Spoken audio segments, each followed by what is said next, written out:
What is up, everybody? How is it going? Welcome to Filling in the Gaps, y'all. How's it going?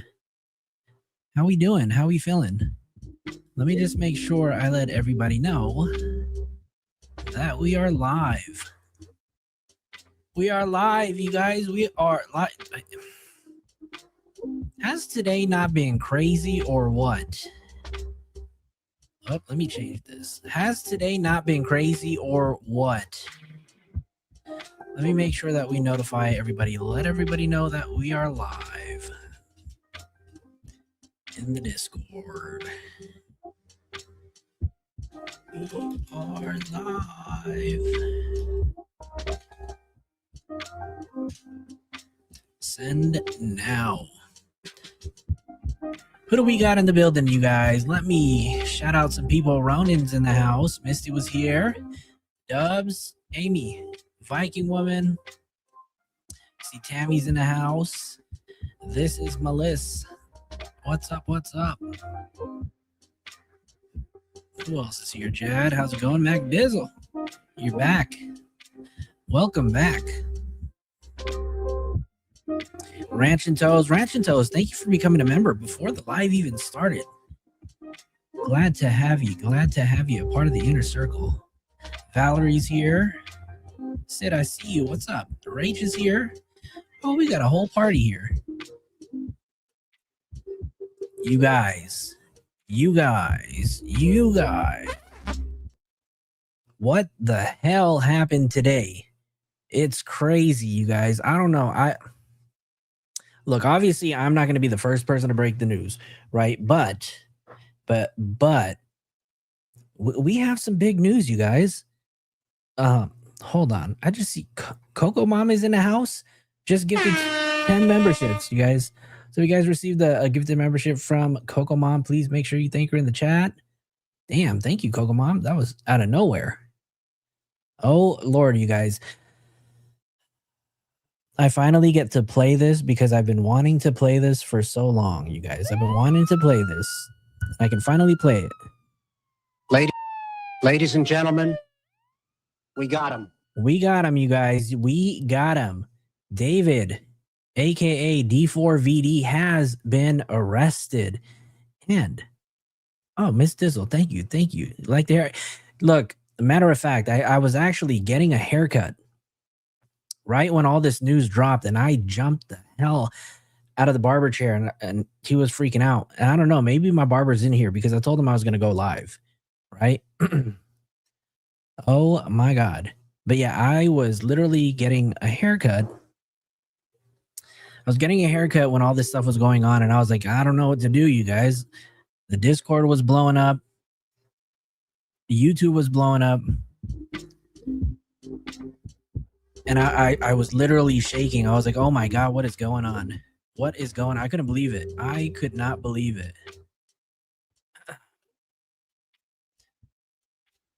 One more time. Ladies and gentlemen, we got him. We got him. We got him, you guys. We're going to get into that. We're going to get into that, Misty. Yep. TMZ has videos of the arrest. We have a few photos. Nice. That's what's up, David is guilty. We have some videos. We have some photos to share. So I don't know. Let's go ahead and take a look at one of the first videos that was put out, and this was by ABC7. So ABC7 was, or Fox was the first one that I heard. But let's go ahead and watch this video. Let's go ahead and share this one. We'll bring this one up to the stage. Let's go ahead and turn it down, you guys. The permission slip. Welcome. Jesse, how's it going? All right, you guys. This is from ABC, you guys. So let's go ahead and watch this. We're going to, look, you guys, I haven't streamed in a while, so I'm probably going to be on for a few hours. We're going to watch a few of the videos, read a few of the articles, and probably go check out Reddit, see what Reddit's been up to, because Reddit is on fire. Shout out to everybody on Reddit who's been keeping this case alive. And today is finally the day that we get justice for Celeste, and that bastard David has been arrested, right?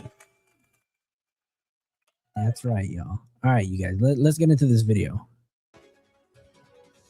Major breaking news now. Detectives from the Los Angeles Police Department Robbery Homicide Division have arrested singer David Burke for the murder of Celeste Rivas. Burke is being held without bail.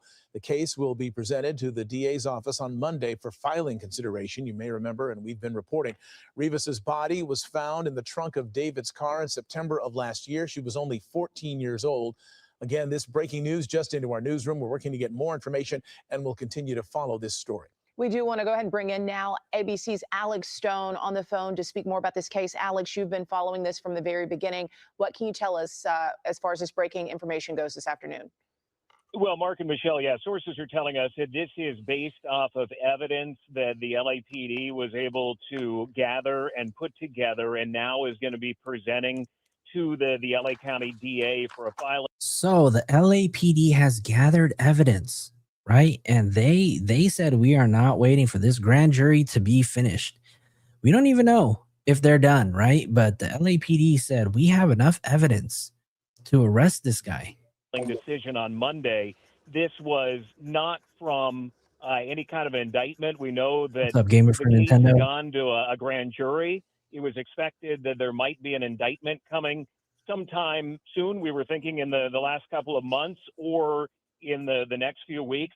This was not from that. We are told that this is evidence that they have been compiling going back to when her body was found last September, that now they 7 months, you guys. It has taken 7 months. Let us not forget how long it has taken for any action, any movement, any notifications, any articles, any updates from the LAPD or the DA, right? It has been 7 months since Celeste's body was discovered in the front trunk of David's Tesla. So 7 months sure as hell does feel like a long ass time. I don't know about you guys, right? Arizona said that's too long. Yeah, absolutely. 100% it's too long. I agree with you 100%. have reached a point where they believe they have probable cause, and it's gone to the DA. All right. And so a lot of people wondering, you know, so many things seem to point to him.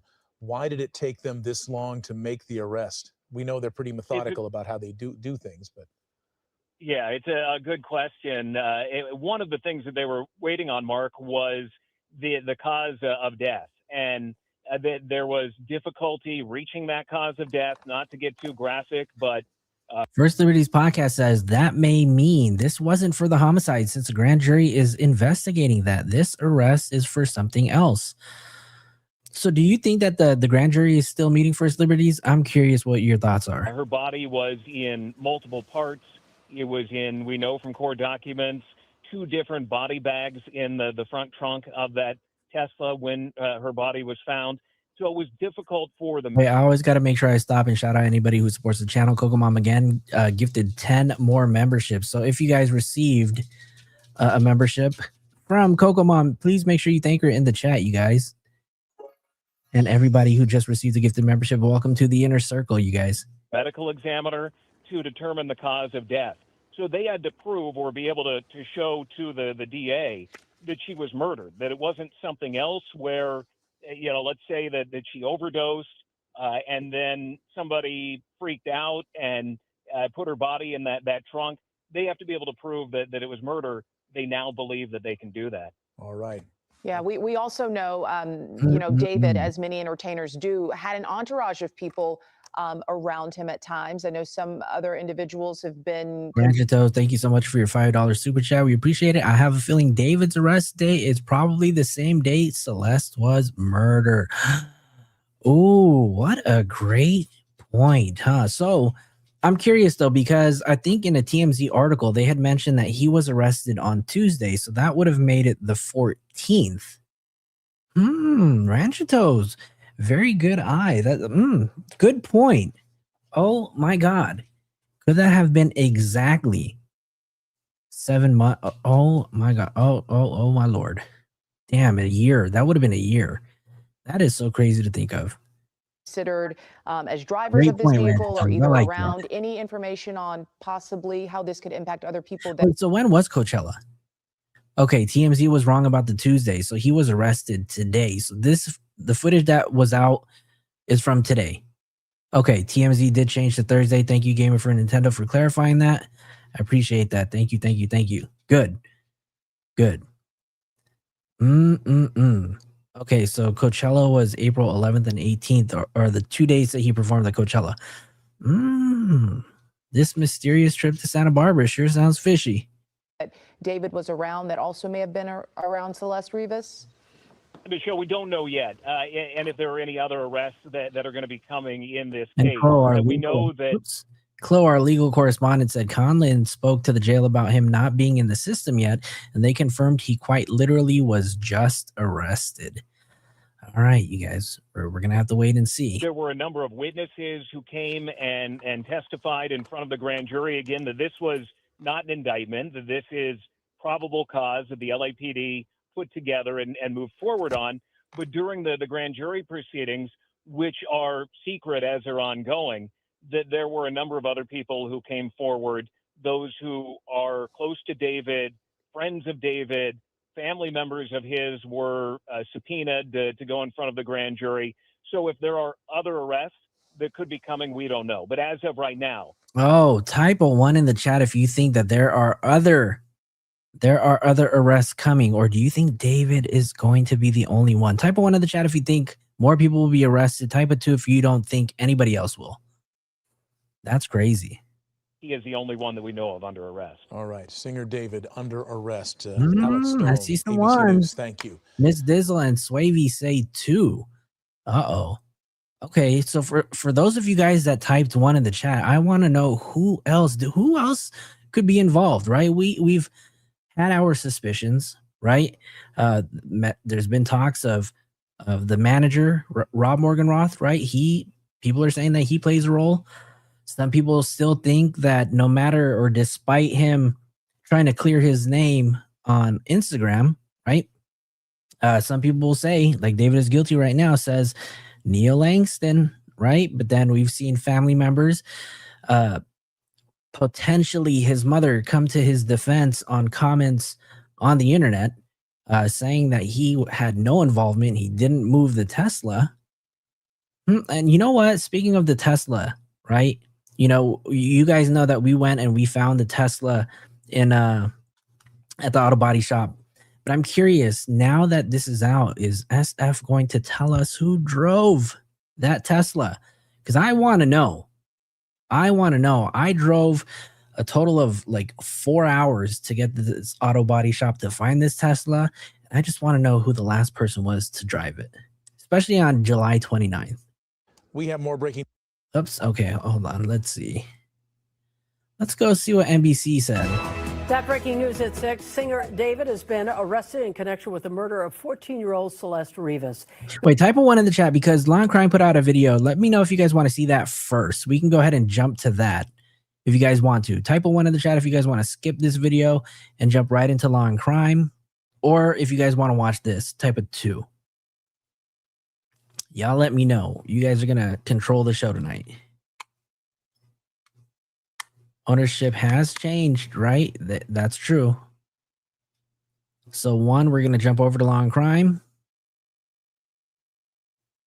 All right, you guys decide. You guys are deciding. David needed help, says Raina. It's very possible. All right, so you guys decided. So we're going to go ahead and jump over to Law and Crime because they just put out a video about an hour ago, right? So maybe when other people were covering this story earlier, you know, this video wasn't out yet. So let's go ahead and watch this really quick. We'll come back to it. We're going to be here for a while, you guys. This stuff is crazy. David has been arrested in connection to the murder of... Ladies and gentlemen. Sorry, I just had to do this one more time. We got him. 14-year-old Celeste Rivas, according to the LAPD. This is a case that stretches back more than 2 years to when she was last seen alive. Her decomposed body found in the trunk of David's Tesla late last year. We're on the case presented by Law and Crime. I'm Chris Stewart.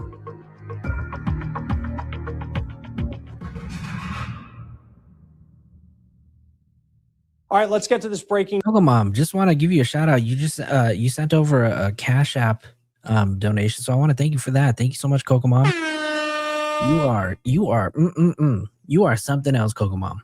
News coming in right now from Los Angeles, a bombshell announcement by the LAPD. I want you to take a look right here. This is the post that was put out by the public information officer with the Los Angeles Police Department on social media announcing the singer, known as David, had been arrested by homicide detectives in LA, quote, for the murder of Celeste Rivas. Now, David, his real name is David Burke. He is Can you guys do me a favor? Can we all drop a purple heart for Celeste in the chat?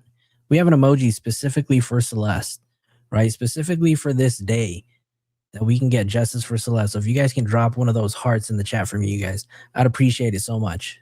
now being held without bond, and he hasn't been charged as of yet. The LAPD says that his case will be presented to the DA on Monday for filing consideration. Abraham's We're going to go over the process no. here in just a moment. Look at all This those is a people. case that has taken months to get to this point. I know so many of you have been following this, and now it seems like the next step, a major step, is still something that's going to take some time before we learn a lot of information about. Chloe says, I do not smell no insanity, please. Sounds like his lawyers intend to fight this hard. They told Conlon he did not murder Celeste and was not the cause of death. Ooh. Those are some fighting words.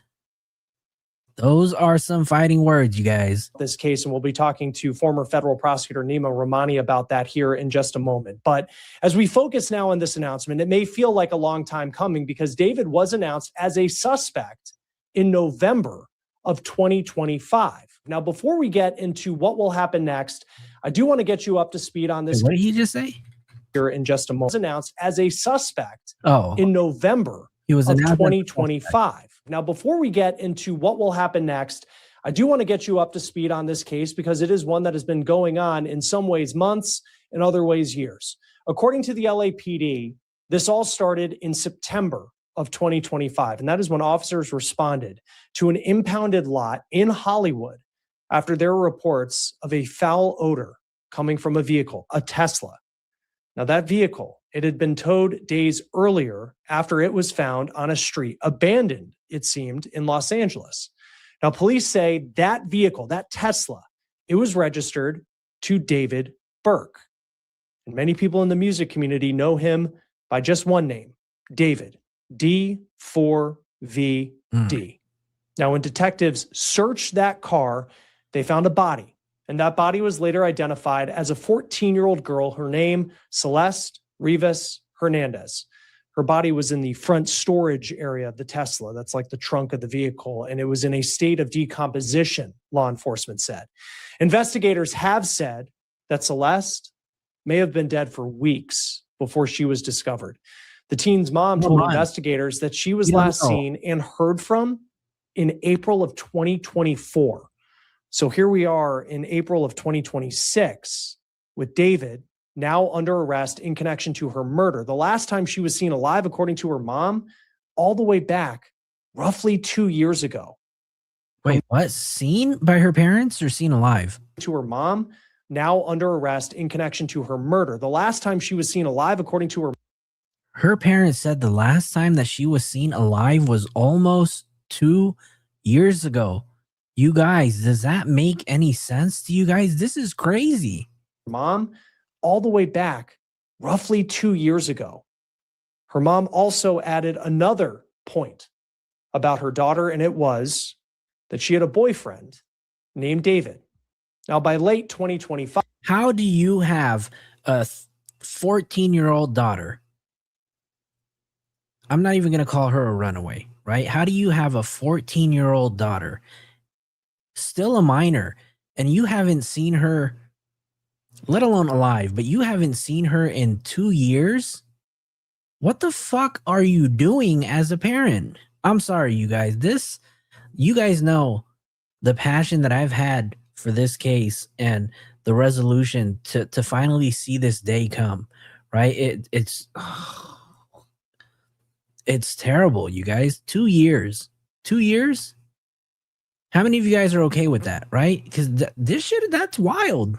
Sources were telling ABC News that David was being considered a suspect in the case, but no charges had been filed. Yet behind the scenes, a grand jury had been hearing evidence in the case, including Burke's reported travel to the Santa Barbara area of California during the spring of 2025 and a search of the Hollywood Hills property where he was reportedly staying, and reports of a high heat burn cage found at that location. Then we go to January of this year, 2026. Tammy says, I have 5 girls and there is absolutely no way, right? But all I can say for David is, you're done. You're done. Sorry, but you're done. David's alleged close friend, a man named Neil Langston, was arrested in Montana for failing to appear as a... That was my mom's birthday gift. On January 23rd, we all found out. We dropped that bombshell that Neil Langston was arrested, right? But we'll see what comes up, whatever turns out with this guy. Witness in a Los Angeles grand jury investigation. And a week after that, Langston was spotted entering a Los Angeles courthouse and reportedly testified before the grand jury. But since then, for the most part, frankly, crickets in this case. No real developments, of course, until now. Joining us now to talk about this breaking news, former federal prosecutor Nima Rahmani, president of West Coast Trial Lawyers. Always great to have you on Law and Crime. Big story out of Los Angeles tonight. Just what's your reaction? Because we have been covering this for so long about David's arrest. Chris, my reaction is better late than never. I think this was something that we've all been expecting. When a body is found decomposing in the frunk of your Tesla, and there has been a young girl who's been missing for quite some time, and there's plenty of evidence that she ran away with you or a member of your entourage. I think there was a lot of evidence here pointing to David. And really the question was, what really took so long? And I think my initial reaction is, I live and work in LA. I respect law enforcement. That things can move slowly here. But I think this investigative grand jury, I think, really is the answer. I think the DA wanted to lock in some members of David's inner circle to make sure that they cooperate, they don't go sideways at trial. And I think that's what they were waiting on before they ended up arresting. So the announcement that came from the LAPD's TIO account says he's been arrested in connection to the murder of Celeste Rivas. And then it says that he's being held without bond. And then the case is going to be reviewed by the DA's office on Monday, or it goes in front of the DA's office on Monday. Like, if you can just walk us through the process of how... I'm going to pause right here, okay? Because Mac Dizzle had a comment earlier that just made me laugh. And I just want to... I'm going to play this for you guys really quick because I want to see how this is going to play out for this guy. You guys remember this? Oops, hold up. On the pavement, I'm gonna shoot him where he laying. I'm gonna shoot him while he down. Make his body hit the ground. I'm gonna murder all my friends. Call me Melly in the town. I'm not getting indicted. Well, that might be true, you guys. He won't get indicted. That could possibly be very true. Indicted. I'm shooting him on sight, and what? He gonna pull up in a. He gonna pull up and deny it. I might testify in court. Hey, Your Honor, I did not buy it. I did not even try it. I just wanted to rely it. Let's listen to that one more time. The pavement. I'm gonna shoot him where he laying. I'm gonna shoot him while he down. Make his body hit the ground. I'm gonna murder all my friends. Call me Melly in the town. I'm not getting indicted. I'm shooting him on sight, and what? He gonna pull up in a. He gonna pull up and deny it. I might testify in court. Hey, Your Honor, I did not buy it. I did not even try it. I just wanted to rely it. I'm on the pavement. Okay. We're going back. How that works, as opposed to them saying tonight. What do you guys think of that video? You guys... Oh, Your Honor, I did not even buy it. I don't buy it. Yep, that's right. He did say YNW Melly. He has been charged with this, and he's going to make his first appearance tomorrow. Well, typically, when you're talking about the DA, it's a reactive case. It's not like this. Law enforcement, they arrest someone, they prepare a report, that file lands on the DA's desk, and there's a charging DA that makes a decision. It's a little bit different in this case because it's more of a proactive investigation. Obviously, Celeste Rivas has been missing for quite some time and has been dead for also quite some time. So you have this case that has been worked on for more than 6 months. I really hope somebody will play that for him. Maybe, you know, one of the police officers there where he's at. I think, where's he at? He's probably at LA County Jail. You guys think he's at LA County Jail? That's where he's at, right? Now, I mean, I think if I recall correctly, Celeste's body was found in September. I mean, we all saw the video of the car being impounded and that search. You let and him of course, know. law enforcement executed search warrants at David's home. Again, months and months ago. So this is the type of case that isn't just a file that lands on some DA's desk. This is a case that is being directed by prosecutors at the district attorney's office. They convene this investigative grand jury. And we know that a grand jury has two functions. In most states and at the federal level, their function is to indict, but it also has an investigative function. They have subpoena power, so they can subpoena people, witnesses, they can subpoena information and documents. And that's what the grand jury was doing in this case. So it seems to me that the prosecution has this all. Look at Foxy in the chat. Foxy in the chat just making up her own lyrics. Hey. Buttoned up right now. This isn't the type of case they're reacting to. This is a case where they think we not only have enough probable cause to get that arrest warrant and get past a preliminary hearing, but we have enough to prove the case beyond a reasonable doubt to a jury at trial. Do you think that this came as a surprise to David tonight, this arrest?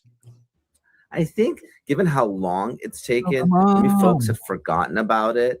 But obviously, there's been a lot of attention on this case, and frankly, a lot of negative media attention. Again, I sit here in LA, and a lot of folks are asking, what is LAPD doing? How could a young girl be missing for so long? How could her teacher give an interview saying that she ran off with someone named David? How could her body be found in the trunk of a vehicle? I mean, even if it was an accident, that in and of itself is potentially a crime. So why haven't any arrests been made? And I think really now we're going to know the answer very soon. I think the information is going to come out. We're going to have a lot more of the evidence, whether it's witness testimony, cooperators, whether it's electronic evidence. La Mesa Filipino Food Club 6202 said, "This is the community I've learned the most from regarding this case. Happy that we're on the right track for justice for sweet Celeste." I appreciate that. Thank you so much. You know, we've put a lot of work in, you know, just kind of keeping everybody updated. And when this case went quiet, when nothing was going on, we still kept her name alive, right? As we always will, right? And think about it, you guys. This is really just the beginning of everything. Right, we have a whole bunch more to see going on. Cell phones, social. This is gonna be a while, you guys. So sit back. Media. There's a lot of people watching. Social media, sleuths, detectives. You know, they. Shout out to Rona for celebrating 3 months as a member. Hey, let's go, Inner Circle fam. Followed that digital footprint, right? And they've seen, you know, pictures, images on social media of the two seemingly together. And I think all those are sort of bricks in the wall that are going to eventually be the reason that David is convicted in this case. And beyond that too, I mean, I think when you think about the LAPD, like celebrities, it's not a big deal for them in the way that it might be for other police departments across the country. When you look at the timeline, you know, yeah, the case like certainly has these elements that we followed the developments along the way, but how much did the celebrity of David add to the timeline it took for him to be arrested in connection to this? And we'll see what they specifically accuse him of. Well, it's interesting. The celebrity factor, people think it helps. I don't necessarily think it helps being a celebrity in LA. In fact, it draws more attention to it. I mean, obviously, look, you know, the case I kind of give the example of recently, she was just sentenced, Matthew Perry, right? He was involved in a drug-related death. He was a victim. But the fact that, you know, the ketamine queen, Jasmine Song, killing Matthew Perry, that, and again, I'm not naive, that case was treated differently than the 2019 case when she killed someone with ketamine. So, the celebrity factor draws attention to it. The reality is we're talking about the case here on Law and Crime because it's David. And, there are many young girls that go missing, and I'm not talking about it. I'm not asked to speak about it. And it doesn't make it any different. It doesn't make it any less right. There's women that are trafficked, they're sexually abused, they're victims of violence, they're even murdered, hundreds, thousands every single day. So I think the celebrity factor probably ended up drawing more attention to it, both law enforcement and prosecution attention to the case because of who David is.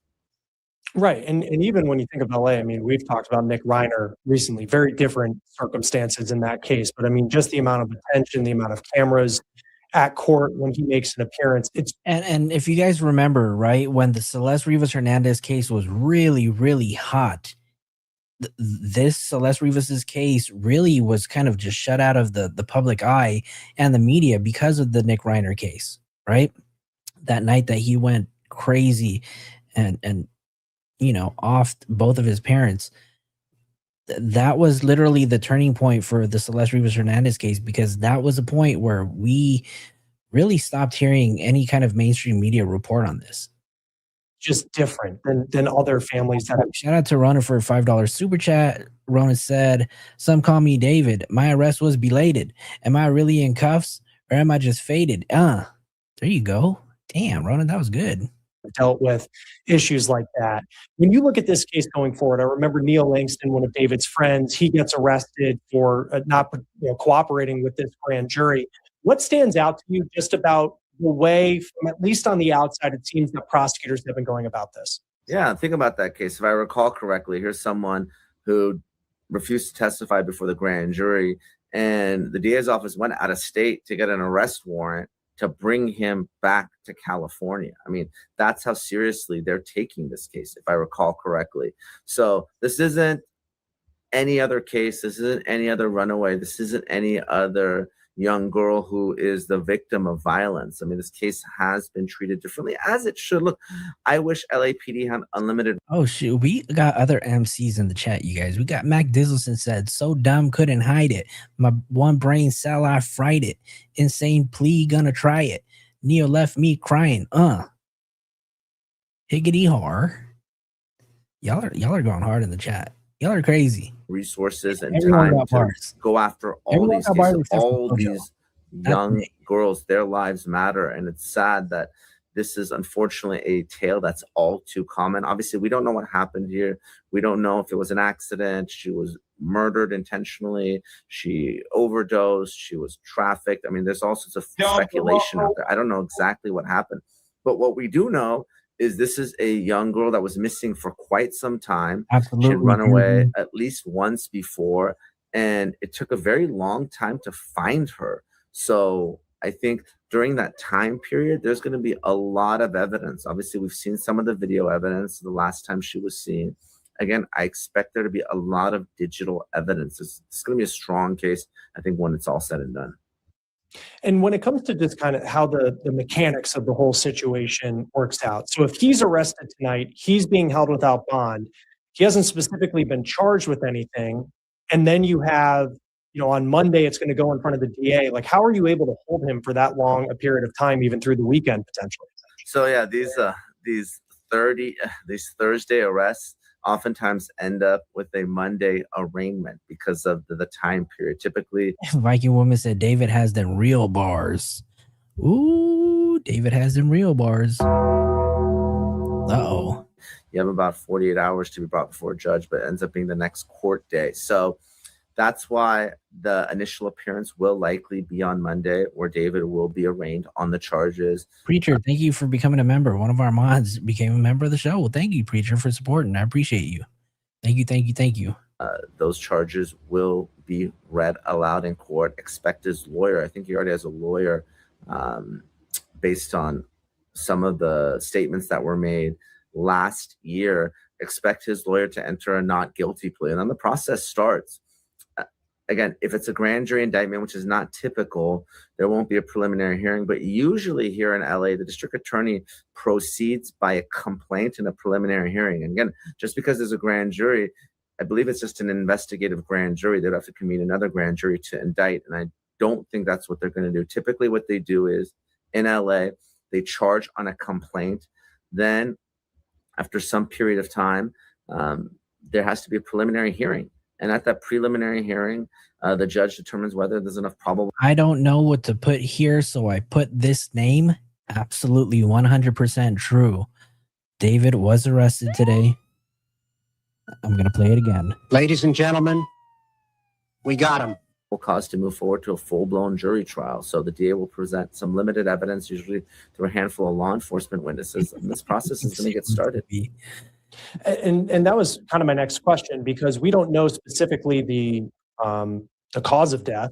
You know, at this point, you know, we know the state at which her body was found, sadly, but then we also don't know what the charges specifically he's going to face. How much may we learn, knowing how much in LA and in California when it comes to, I think of a state like Florida, and you can find the probable cause document online. How much might we learn on Monday if that's when he's arraigned on something? Well, I think we're going to learn a lot. Obviously, the nature of the charges. So you have first-degree intentional murder, you have special circumstances, you have second-degree murder, you have manslaughter if it's an accident.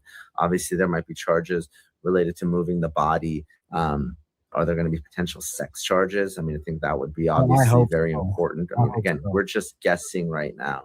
Sure. There's no death penalty here in Thank California. you, Cindy. Do me a favor, you guys. If you guys are still watching, do me a favor, hit that thumbs up button, you guys. Hit that like button. And if you guys haven't subscribed, do me a favor, subscribe. It doesn't cost you anything. It's free, right? And all you're trying to do is help me get this video out into the algorithm. That's all I'm going to ask you guys. Hit that like button, you guys. California, there's been a moratorium. We haven't had an execution in 20 years. So don't expect to see the death penalty regardless of what the charges are. But again, you know, first degree intentional premeditated murder, special circumstances, if there's any type of enhancements, that's all going to be very telling. And look, it's just a matter of days before this evidence comes out.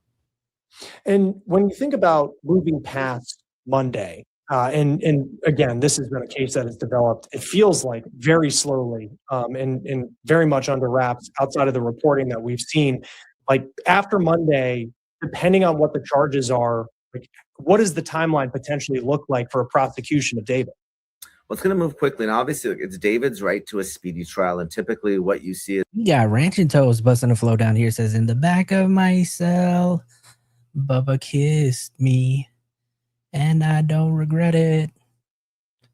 Is the defense waives their right. They want to get the discovery. They want to get all the evidence. So what is typical is the defendant will waive time. That means they'll review the discovery and they'll see how they can challenge this case. Now, if you're looking at murders, and again, I'm assuming this is a murder case because he's being held without bond. I mean, typically you have three types of defenses. One, it wasn't me, right? So you got finger pointing, it was an accident, or I didn't intend to do it, right? So something happened that was something less than murder, or some sort of self-defense. Now, obviously, Celeste Rivas, by all accounts, is a pretty small young girl. I would be surprised if there's a self-defense argument, just like Nick Reiner, right? Surprised if you see self-defense in that type of case. His parents are a lot older, they're in their bedrooms. But typically, if you're seeing like, what is the defense going to argue? They either argue identity, they argue intent, wasn't premeditated, it was an accident, something along those lines. It was manslaughter, heat of passion, legal insanity. You start attacking intent, or you start putting up some legal defense like self-defense. But again, I would be very surprised if it was self-defense in this case. And I know we were talking about Neil. Self-defense. I don't know. You guys saw that Tesla, right? We posted photos. We went out to the auto body shop and we found the Tesla after it was towed, or after it was purchased privately, right? It was, I don't know. Who we don't know who bought it, right? But obviously the title was changed. And somebody bought it the day before it was going to go on auction. And we found that Tesla, you guys, and we'll show you photos of it shortly. We'll show you how beat up that Tesla was. Langston just a short time ago, but you think about witnesses in this case and who may have already talked to law enforcement, what type of information that law enforcement may have. We don't know what those conversations were like, but what are those conversations typically like in a general sense as a prosecutor when you have someone who might be a friend of David, might be a friend of someone who's now going to face some pretty serious charges, about getting that person in line with what you want as a prosecutor?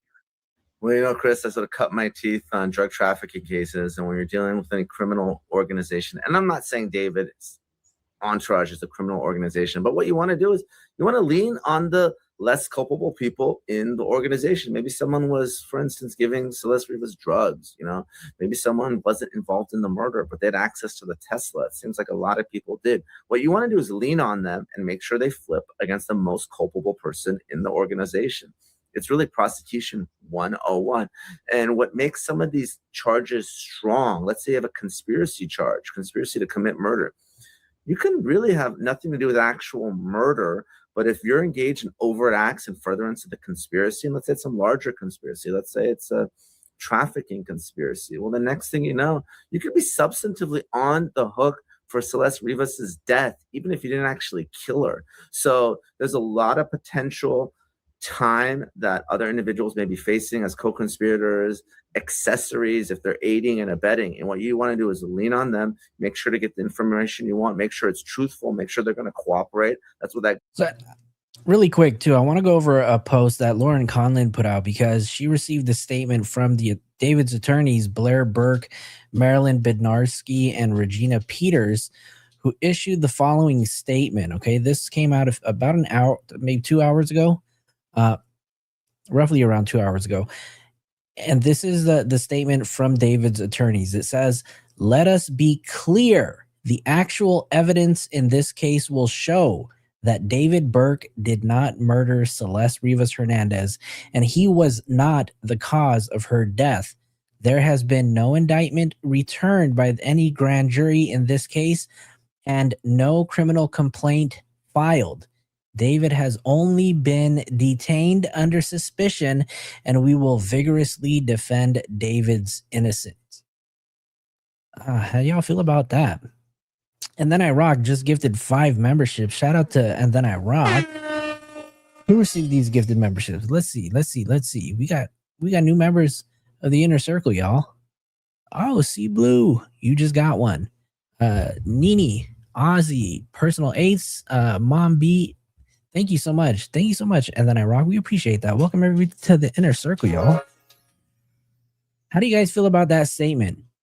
Sounds like David's attorneys are really going to fight this tooth and nail, and they're not letting up. So they are maintaining David's innocence in all of this. That's a great question, right? J Rabbit, who put her in the car then? Right? Because she couldn't have crawled into that front by herself. She couldn't have dismembered her own body. Right? He was not the cause of her death. They may be fighting a felony murder charge, which is different from a first or second degree charge. Grand juries for testifying before the grand jury, lock them in so that way when you move forward against the principal, the person that you think is the most liable, the most culpable, seems like it's David here, that you have those witnesses locked in, because otherwise, guess what? They're going to be the next people to be charged and arrested. And then just lastly, I mean, I'm sure for whether you're a detective on this case, you're a prosecutor who's been, kind of watching the evidence come in and you're thinking about what the charges could be. Emotionally, what is the moment like tonight, knowing that David is now in custody and you've hit a new level in this investigation in this case? Yeah, certainly for law enforcement and the prosecution, I think there is going to be. Wow, is this actually, is this like the newest part goal? That she's going to get that song removed entirely? Because I think it was just re-uploaded, right? And maybe potentially may have had his part removed. Not entirely sure.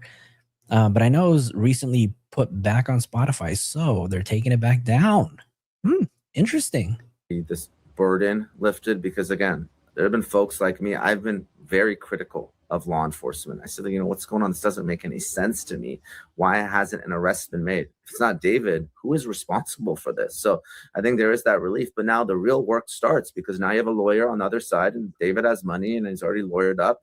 At least that's my understanding. That's going to fight this tooth and nail. And because there's no death penalty in California, and because you're not going to give a discount on this case, you're not going to give David, if he really was involved in sort of recruiting or enticing this girl, potentially kidnapping her and killing her, you're going to give her give him anything less than life. I mean, So there's no real deal to be had here. There's no death penalty to take off the table. So this is the type of case that's very likely going to go all the way to jury trial. That's just the reality of it. Guys, we are going all the way. So the sniper better not let this one, better not let him off the hook. None of us. Oh my Lord. If they let him off this time, this is going to be like OJ 2.0. So, but if you're talking about the people that I've been thinking of, it has to be Celeste Rivas's family. I can't imagine what they've been going through all these years. Your young girl goes missing and then she's found dead and you really don't have answers. So hopefully the family can finally get some answers for everything that they've suffered through. No, very well put. Former federal prosecutor Nima Rahmani, president of West Coast Trial Lawyers. Big breaking news tonight out of Los Angeles. Thank you as always for being with us on Long Crime. Of course, Chris. Thanks for having me as always. All right, just before we go, I just want to reiterate this news once again and what we know at this point. We know that David has been arrested in connection to the murder, and murder is the word that is being used here by the Los Angeles Police Department in connection to the murder of Celeste Rivas. And this is key, as he's being held without bond right now. We don't know what charges he's going to face, but this case will be presented to the district attorney's office in LA on Monday, and we'll continue to follow this closely. That will do it for this episode of On the Case, presented by Law and Crime. Subscribe to us on YouTube and Spotify, and we're also streaming on Peacock. I'm Chris Stewart. We'll see you next time. And so after the news broke, right, TMZ went all the way, and I don't know how they got this information or how they found this footage, but they have the footage of his arrest. So we're going to play some of this footage that we found, or that TMZ posted, that we got a hold of. But here is the video of him actually getting arrested. Let me make sure that we can play this. Hold on. Let's share. Ooh, Close said, I predict this case is going to be all about the burden of proof. His attorneys don't have to prove anything, but the state does. That's a very good point. They do not, the defense does not have to prove anything at all, right? This is going to be, they were going to be in it for the long run, you guys. Let's go ahead and watch this video really quick, though. This is footage of David getting arrested in the Hollywood Hills, and apparently this was somewhere in the Hollywood Hills off of the Sunset Strip. Very curious where this was.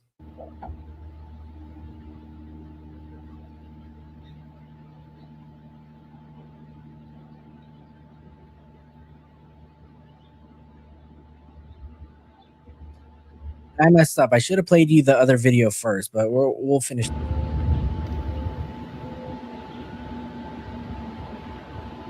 That's his ass getting arrested. Finally. Finally. And let me go ahead and play this one, because this one had me cracking up. Like, this video that I'm about to show you guys, you can hear David. You can actually hear him talking in this video, which I found very weird, because when you hear the audio, you know 100% that that's his voice. If you know David's voice, right? Delete everything. You know that this is David. So here, let's listen to this one. A new angle, you guys. Oh, wait, hold on. I'm not sharing it. Let's share this really quick. Wind it. Oops, there you go. It's gonna obscure my view from the gate. It's gonna obscure my view from the gate. If you try to run or you try to resist, you are going to get hit with non-lethal. If you try to run, we're a canine on premises and you will get bit. I got you. All right, so the gate is locked. Do I open the gate? Is that him?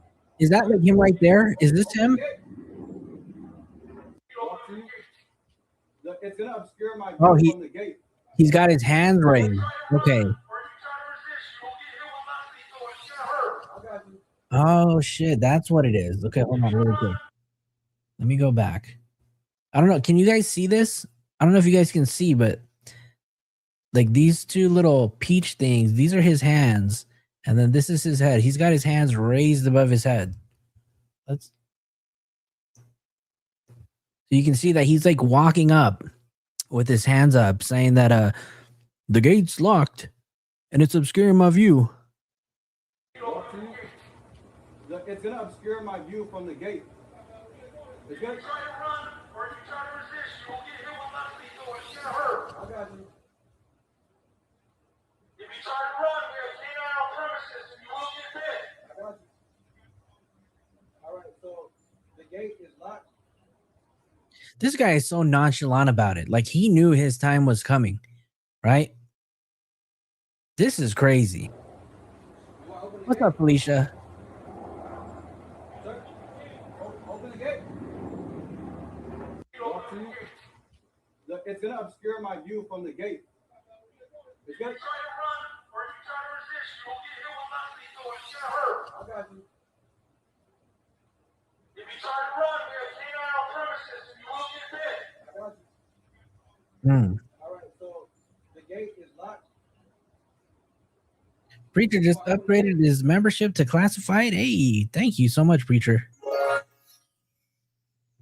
This, so Felicia, this video is of David at the house that he was staying in the Hollywood Hills. So one new thing that we did learn and confirmed, right, is that David was not in Texas. I know a lot of people have been disputing where has David been hiding at. And it looks like he may have, well, not may have, he was hiding in plain sight. He's been in LA the entire time, you guys. That's some shit. It's gonna obscure my view from the gate. It's gonna try to run, or if you try to resist, you will get hit with my lethal and get hurt. I got you. If you try to run.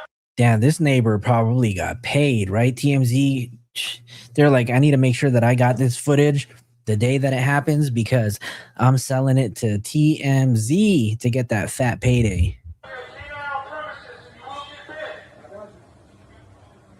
All right, so the gate is locked. You want to open the gate? Sir, open the gate. It's gonna. I'm gonna go ahead and give anybody an opportunity to come on to the show if they want to just, you know, share their thoughts on everything.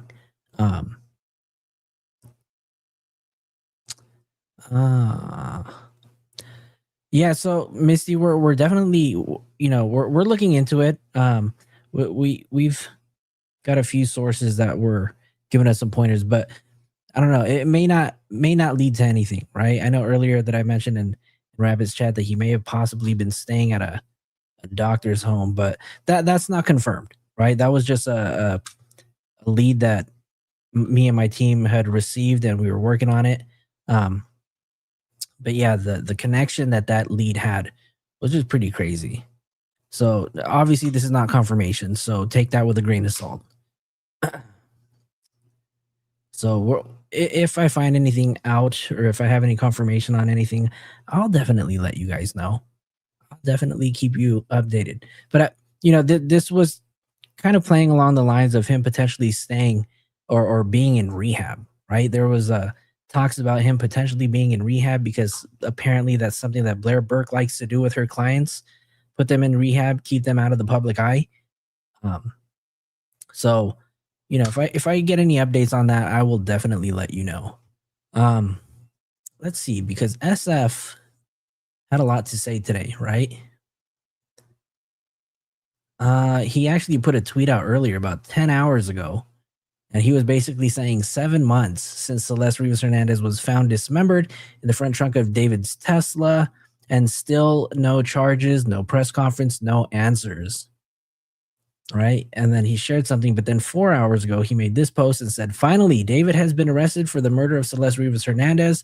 It appears he was not indicted, but rather arrested by the LAPD, and charges will be sent to the DA by Monday for formal charging. More to come. Let's see.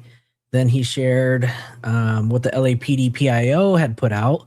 And I guess this was the official source, you know, that was breaking news everywhere. LAPD put out a tweet that said, detectives from the Los Angeles Police Department Robbery Homicide Division have arrested David Burke, 21-year-old resident of Los Angeles, for the murder of Celeste Rivas.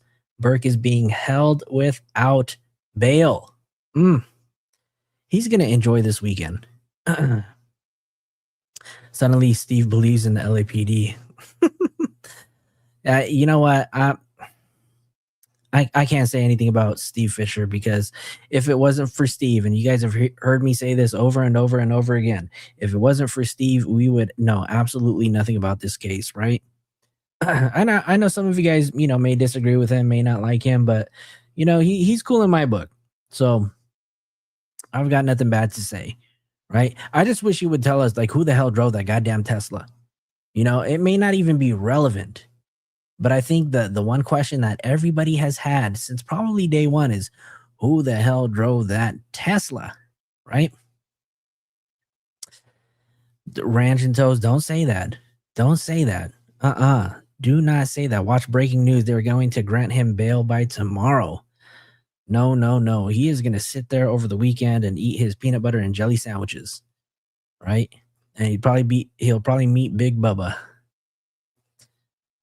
Rainus, hold on, where'd your comment go? He's in PC, right? He's gonna PC out. I don't know. Put his ass in general pop, right? I don't think he's gonna. You really think so, Viking? You think I don't think he's going to. I think he loves himself way too much. He loves himself way too much to do it. I plead the fifth, says he's too P to self D, right? I don't think so either. Too soon for Big Bubba? Damn. Yeah, no more Fortnite, you guys. He is not going to be playing Fortnite for a long time. Let's see. Any other videos out? Oh, hold on. There was another video of David. Let me find it.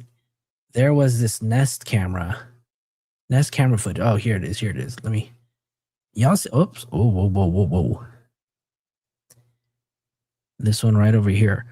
At first, I thought this was fake, but this shit looked AI. But here we have some footage of David is doing a perp walk, y'all. We got him doing a perp walk. Here it is, you guys. Check this out. Oh.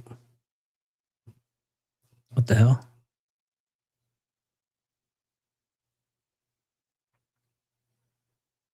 No blonde hair. No do-rag. No bonnet.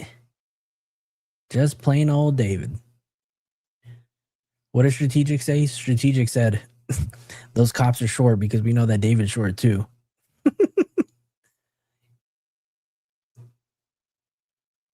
Yeah.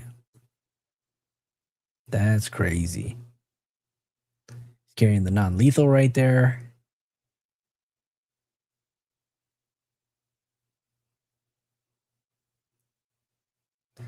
All right, so I'm going to put a link in the chat. So if anybody wants to come up and share their thoughts, you guys come on for a few minutes and, chat with us. Don't be scared. Morgan Turd is definitely guilty of something. You know what? A lot of people are saying that he's got a lot to do with this, right?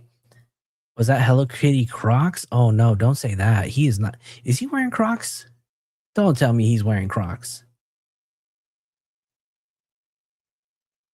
I know he's definitely wearing Air Force Ones. Oh my God, this guy's. Jesus Christ, how big are his pants? They got to cover the whole shoe? Oh, nah, this is crazy. Cindy said, I predict if he ever gets out, Fortnite will be a thing of the past. I don't know. It might not be. I think it might still be a thing, which is pretty crazy, right?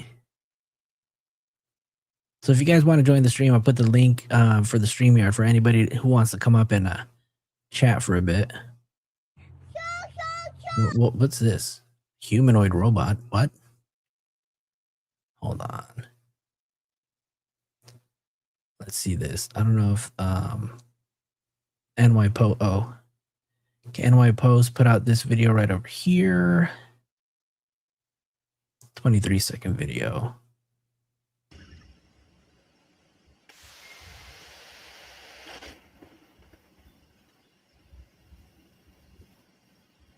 Six, seven.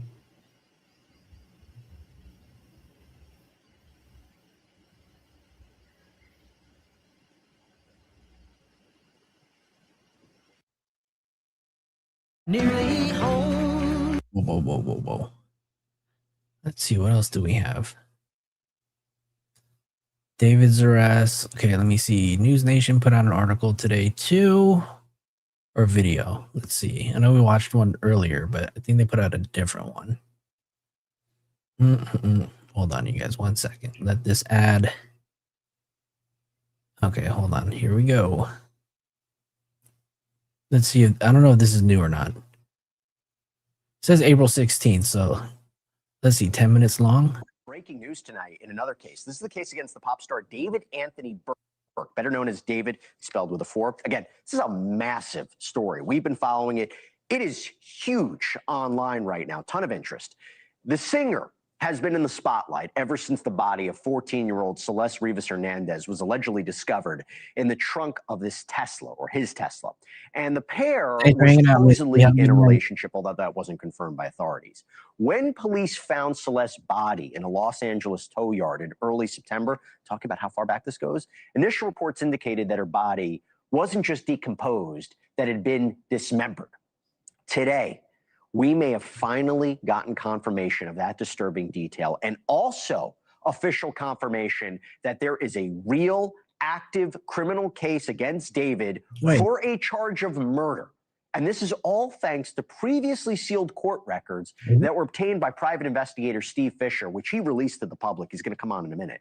But the records are tied to the Los Angeles County grand jury investigation against the singer, and they contain allegations that when detectives discovered Celeste's body in the trunk of that Tesla, it wasn't in one, but 2 bags, including one identified as, quote, a cadaver bag. Yeah, 1 body, 2 separate bags. And I don't know, call it ironic or not, but we are learning all of this is thanks to David's family. You see, his Houston-based father and other relatives, they were served a summons to testify in the pop star's case back in January, but when they tried to fight it, their legal battle, which contained these documents, became public record thanks to Texas law. And again, Steve, hold on. Now these all right. Well, let me just have this play really quick while I look for something else. Really documents raise some very big questions about the strength of the case against the singer, because prosecutors have seemingly known these details for months, right? And finding a body in 2 separate bags sure seems like something that would lead to an arrest. So why isn't David or anyone associated with him in cuffs? Okay, so some of you guys may not be a fan of this creator, but we're a fan over here on this side. So Travel Ross put out a video. We're gonna watch it. If you guys don't like him, I'm sorry, y'all, but we're gonna watch him over here. People, it is not a drill. David's been arrested for murder, and now the video of the arrest has been leaked to TMZ. This is what I'm seeing. Okay, I've leaped out of bed. David arrests the moment he's taken into custody, caught on video. Yes, they got him in 4K. They got David in 4K. We never thought the day would come. It was 7 months of long waiting, and we finally got David taken into custody for murder in 4K. This is a landmark moment. Okay, so look, this is the TMZ article. Right, they've got it. I can't even believe. I've got the chills for even reading that. I can't believe this is real. TMZ has obtained exclusive video showing singer David being arrested for the murder of Celeste Rivas, and the scene is intense.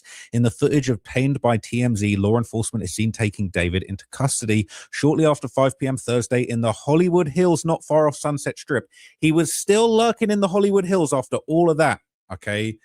The Grim Reaper of the Hollywood Hills was still skulking around in that area after what allegedly was done. This is insane. Okay, the footage shows officers heavily armed, carrying guns, some wearing tactical helmets and protective gear, underscoring just how seriously authorities were treating the arrest of the singer.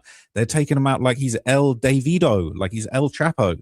It says, as we reported, the Los Angeles Police Department took the singer into custody Thursday. Oh, so it was today. There was I think there was a typo earlier saying it was Tuesday, and I was like, oh man, they had him for a couple days. But no, it was today. Today is Thursday, the 16th. All right, of April. Insane. So he was taken in for the murder of the 14-year-old Celeste. LA County District Attorney's Office told them they're aware David was arrested. They say the case is expected to be submitted to the Major Crimes Division, where prosecutors will evaluate the evidence to decide if charges are warranted. If Brandon, what's going on? What's going on, bro? How are you? I'm doing good. How you doing? I'm all right, man. Late night, but I got nothing else to do. Where are you joining in from? I am in my room in Montreal, brother. Montreal's in the house. How's it going? So tell me, what are your thoughts on everything? I'm not surprised that it happened. I'm surprised that it happened recent, though. You thought that it was going to take so much longer? Yeah, because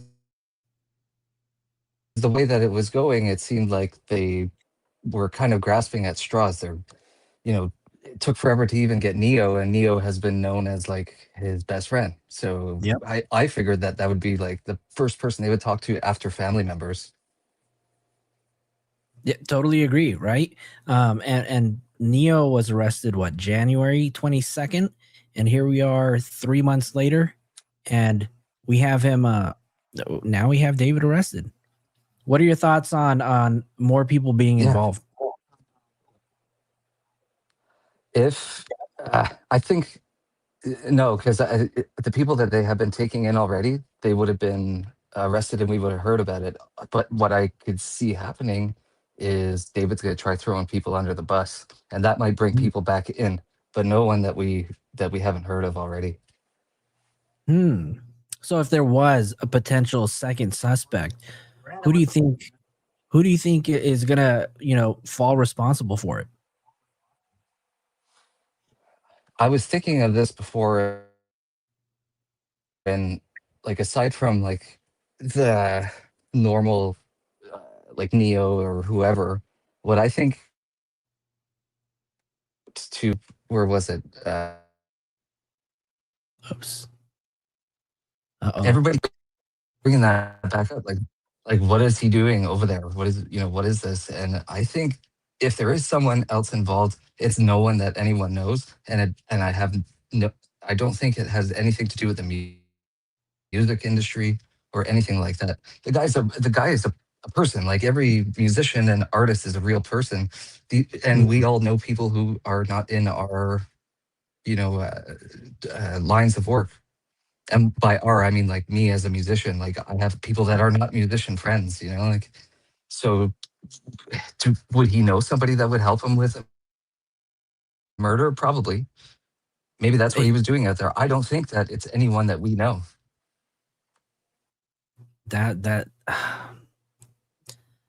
Yeah, I mean, there's always a possibility, right? And we won't know until any of these court documents come out, or maybe, I don't know, if SF has more proof. I don't know if we're going to find out if there is a second person or not, right? Yeah, that's totally it's up in the air. Like I have no idea. We're lucky that he was even brought in, and he's brought in without bail. So they have something, but maybe You're talking about they don't have or enough. Neo? You're talking about David or Neo? I'm talking about David. Okay. You sound like a chipmunk. That's a little weird. I do. It's funny though, because your video went out, and then your internet was dropping a little bit. I'm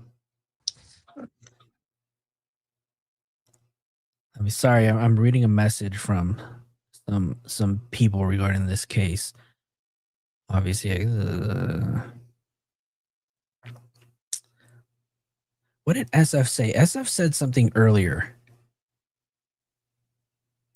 Let me see. Let me go ahead and share this. So here, you guys, here's a photo of David's Tesla. So I told you guys earlier that we were able to find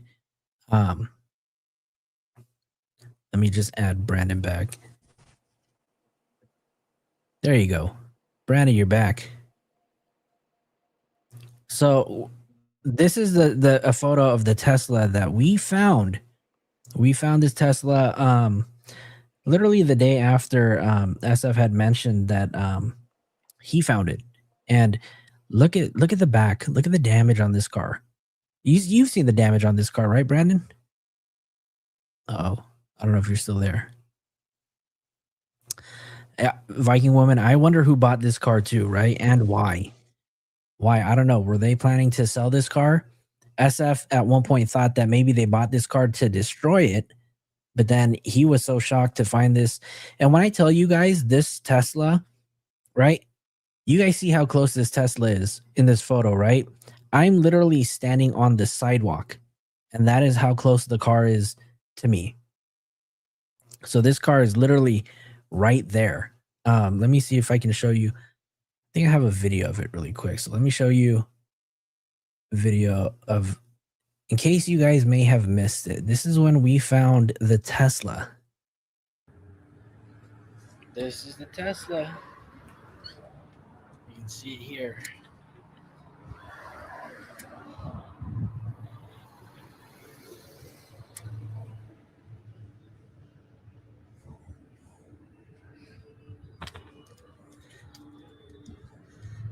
That's crazy.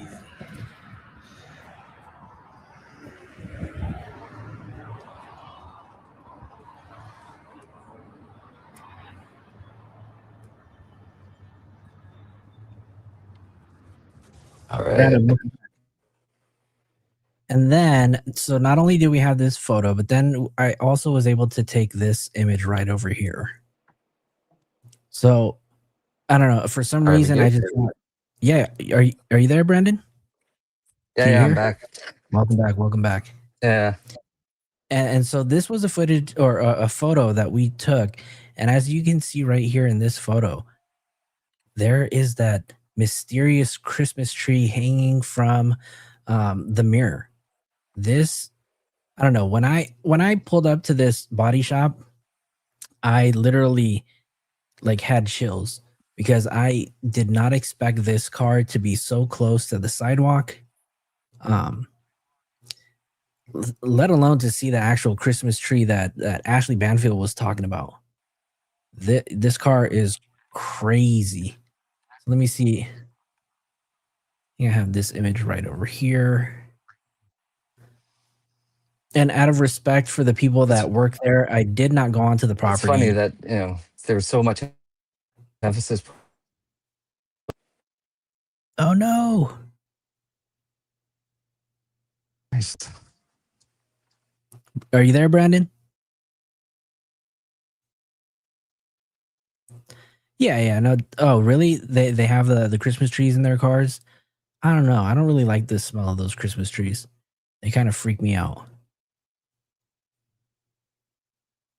Brandon, I don't know what's going on with your internet, buddy, but let me know if you can restart your internet.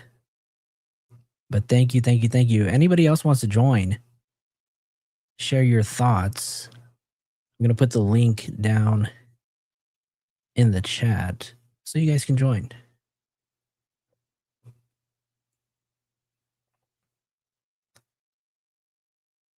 Anybody else? So if you guys want to join, share your thoughts, come on up. We can talk. Let me see. Sorry, you guys. I'm just trying to find. I know I have another video, but I don't know. It was from my iPhone, so I don't know if it'll play on my PC, which is kind of sucks.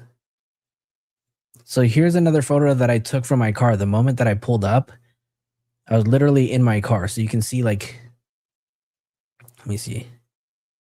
Hold on. Let me just. There you go. So this is literally from my car. This is literally how close it was to the sidewalk. It literally is kind of like seeing a ghost, right? It was just crazy. I am in Cali. I am. Let me see.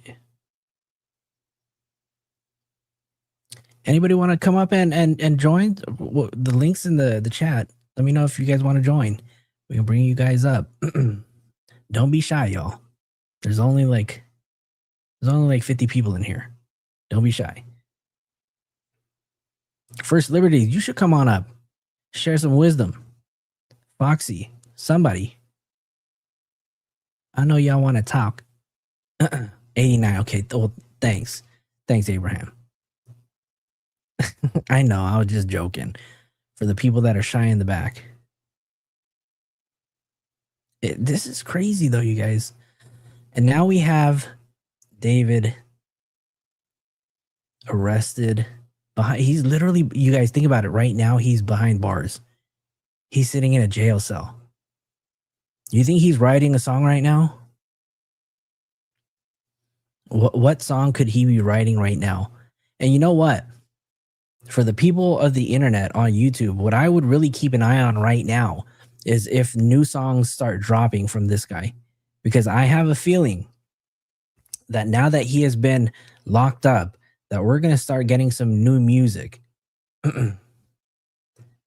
That's right, Cats here. We do have a members only Discord. So if you guys are a member, you guys are a new member, you know, we do keep this conversation going. And literally Discord was the first to know when this happened. And it was just crazy. It was like wildfire. It just spread like wildfire. So it was crazy. But the Discord is a members only. So if you'd like, please consider becoming a member. We do have affordable membership starting at 99 cents, you guys. And then I'll post the link to our Discord server after the show. You guys can come back and, you know, check it out. I hope he's cold and very uncomfortable. I know, me too. Me too. 7 months, you guys, 7 months. Every creator on YouTube has been talking about this case for 7 months. And now we finally get confirmation that he's been arrested. How good does it feel, you guys? Let me know. How good does it feel? All right, Brandon's back. Let's go ahead and add him to the stage. Brandon, welcome back. Yo, I had to download the app. Oh, StreamYard? Yeah, I was using it on the Edge, Microsoft Edge. Yeah, man. Well, welcome back. Welcome back. Thank you. Glad to be here again. Thank you. Thank you. Thank you. So yeah, anything else you want to share? Anything else you want? Everything that I said, did it go through at least? It was a little choppy, to be honest with you. Oh, okay. Well, I was saying, like, you know, everybody that has been brought in already, they're not arrested, and we would have heard about it already. So now that they have David, who's in there without bail, you know, if he's brought up to testify on anything or he's asked anything, if we do hear of anybody else, it's going to be because he's throwing people under the bus, and it would probably be people that are already in our you know, wheelhouse, I guess you could say, a pool of people that we already know or have heard about. Yeah, so a lot of people have been saying that Rob Morgenroth has everything to do with this, right? But we know that in a grand jury, they don't subpoena any of the suspects. Well, you know? Like from everything that I'm thinking of, like, yeah, everybody in management, the record company, him, David, I mean, except for his friends, in my opinion, I don't think any of his friends are involved, like, necessarily, because what goes on is, like, David is someone that like, for instance, is someone who is going to who has a lot of money behind him from these companies. So what will happen is one person gets a little posse of people, and it's rare. It's funny that Neo actually knew David for the longest, it seems, because, you know, any other up and coming star would have another posse of kids or friends rather, and like, they have nothing to do with it, you know. It's just kind of like, here's my friends, you know, and every single one of them is trying to get a record deal or a deal with a movie studio or something, you know. Like, it's not that far-fetched to think about. So I don't really think that those people have anything to do with it. His managers, for sure. His record company, for sure. And they like they know so much more than what you could even imagine. Because I'm sure as soon as that girl was dead, he told his manager or something, and the Or manager had to ask him about it. maybe the And then, manager told him. yeah, it could have been that, or it could have been like David going, "Hey, I need a fixer. I need somebody to help me get rid of this fucking girl, and she's still alive." So like they hook him up with a killer. And that's why he has to go out to wherever the hell he went. And I don't think he was meeting anybody that is in the industry or is in his area of like no family, nothing. Like he was going to meet up with somebody, or somebody brought her there and he was going to relive the crime, something. Like that's what I see happening. It's really messed up. And what sucks about all this too, as a musician, like there's a lot of people saying like oh, it's a dark thing to be singing about. It's this or that. You know what? It has nothing to do with it. This guy, first of all, is not a good musician. He's not a musician, period. He's not even a good songwriter. Uh, Take, for instance, Alice Cooper. His whole shtick was being a murderer, a psycho crazed murderer, and he's brilliant. He's amazing. And I'll fight anybody that says that, oh, you shouldn't be over sexualized, you shouldn't be over this or that. You're writing songs. They're supposed to be a work of fiction. And sometimes they are works of nonfiction, but don't go like, discrediting what I was really mad, really, actually, at the fact that this guy had a shtick, and I was like, all right, cool. This guy's writing songs, that are completely different from all these hip hop artists or pop Yeah. stars, like he actually has this thing behind him, and then he goes and fucks it up. I agree, and as a former artist myself too. I mean, I used to rap, right? I used to write a lot of lyrics and stuff too, and I used to actually be a battle rapper. And when it comes to battle rapping, like the whole point of battle rapping is how you can tear your opponent up, right? How you can eat them alive and literally spit them back out. So I mean, and it's about your background. Imagine if we were so conservative about music that we would never have hip hop. That's a real story. Those are real stories from real people in real places. The murders, the drug dealing, the this, the sex, the pimping, the this, that. So there's not one person that's putting Snoop Dogg down. This guy's doing events with Martha Stewart. Come on. They're besties, right? Yeah, which is great. That's I think the funniest thing in the world. That's really good promotion and marketing right there. And I love it too. Let me see. We have another person that I'm going to bring on. Person is Joe. So let me go ahead and bring Joe up to the stage. Joe, are you there? Yeah, I am. How you doing, Joe? Can you hear me? I'm doing good. How you doing? You can hear me though? 'Cause my phone's all fucked up. I can hear you. Cool. How you guys doing? This is Joe, First Liberties podcast. How you doing? Oh, how you doing, Joe? Welcome. I didn't know your name was Joe. Shit. How's it going? I'm all right. You cut out for a second. Everything went blank on my end, and then I heard how's it going. Did I miss anything? No. I was just basically saying I didn't know your name was Joe. But yeah, I see you. I see you in all the chats too. So welcome. How's it going? Well, it's cutting out real bad. I can't hear anything. Like as soon as you start talking, everything just starts going in circles. Now, like you're there right now. Do you also have like the YouTube app open? No, I close it. Okay, cool. Well, I mean, talk to us, First Liberties podcast. You share a wealth of knowledge with a lot of creators, so I'm curious what your thoughts are. My thoughts are right now, I'm not really jumping to conclusions like a lot of the people, especially now that they said it's not by indictment. So this isn't from the grand jury. This is something else. It's separate. This is something that happens with grand jury investigations. Sometimes they find something completely new. So that could be where we're at right now. They could have just found something completely new. It's just stemming from everything else. Maybe somebody flipped out and said, "Okay, don't send me to jail. I know everything else he did. Just start spitting shit out there, whatever."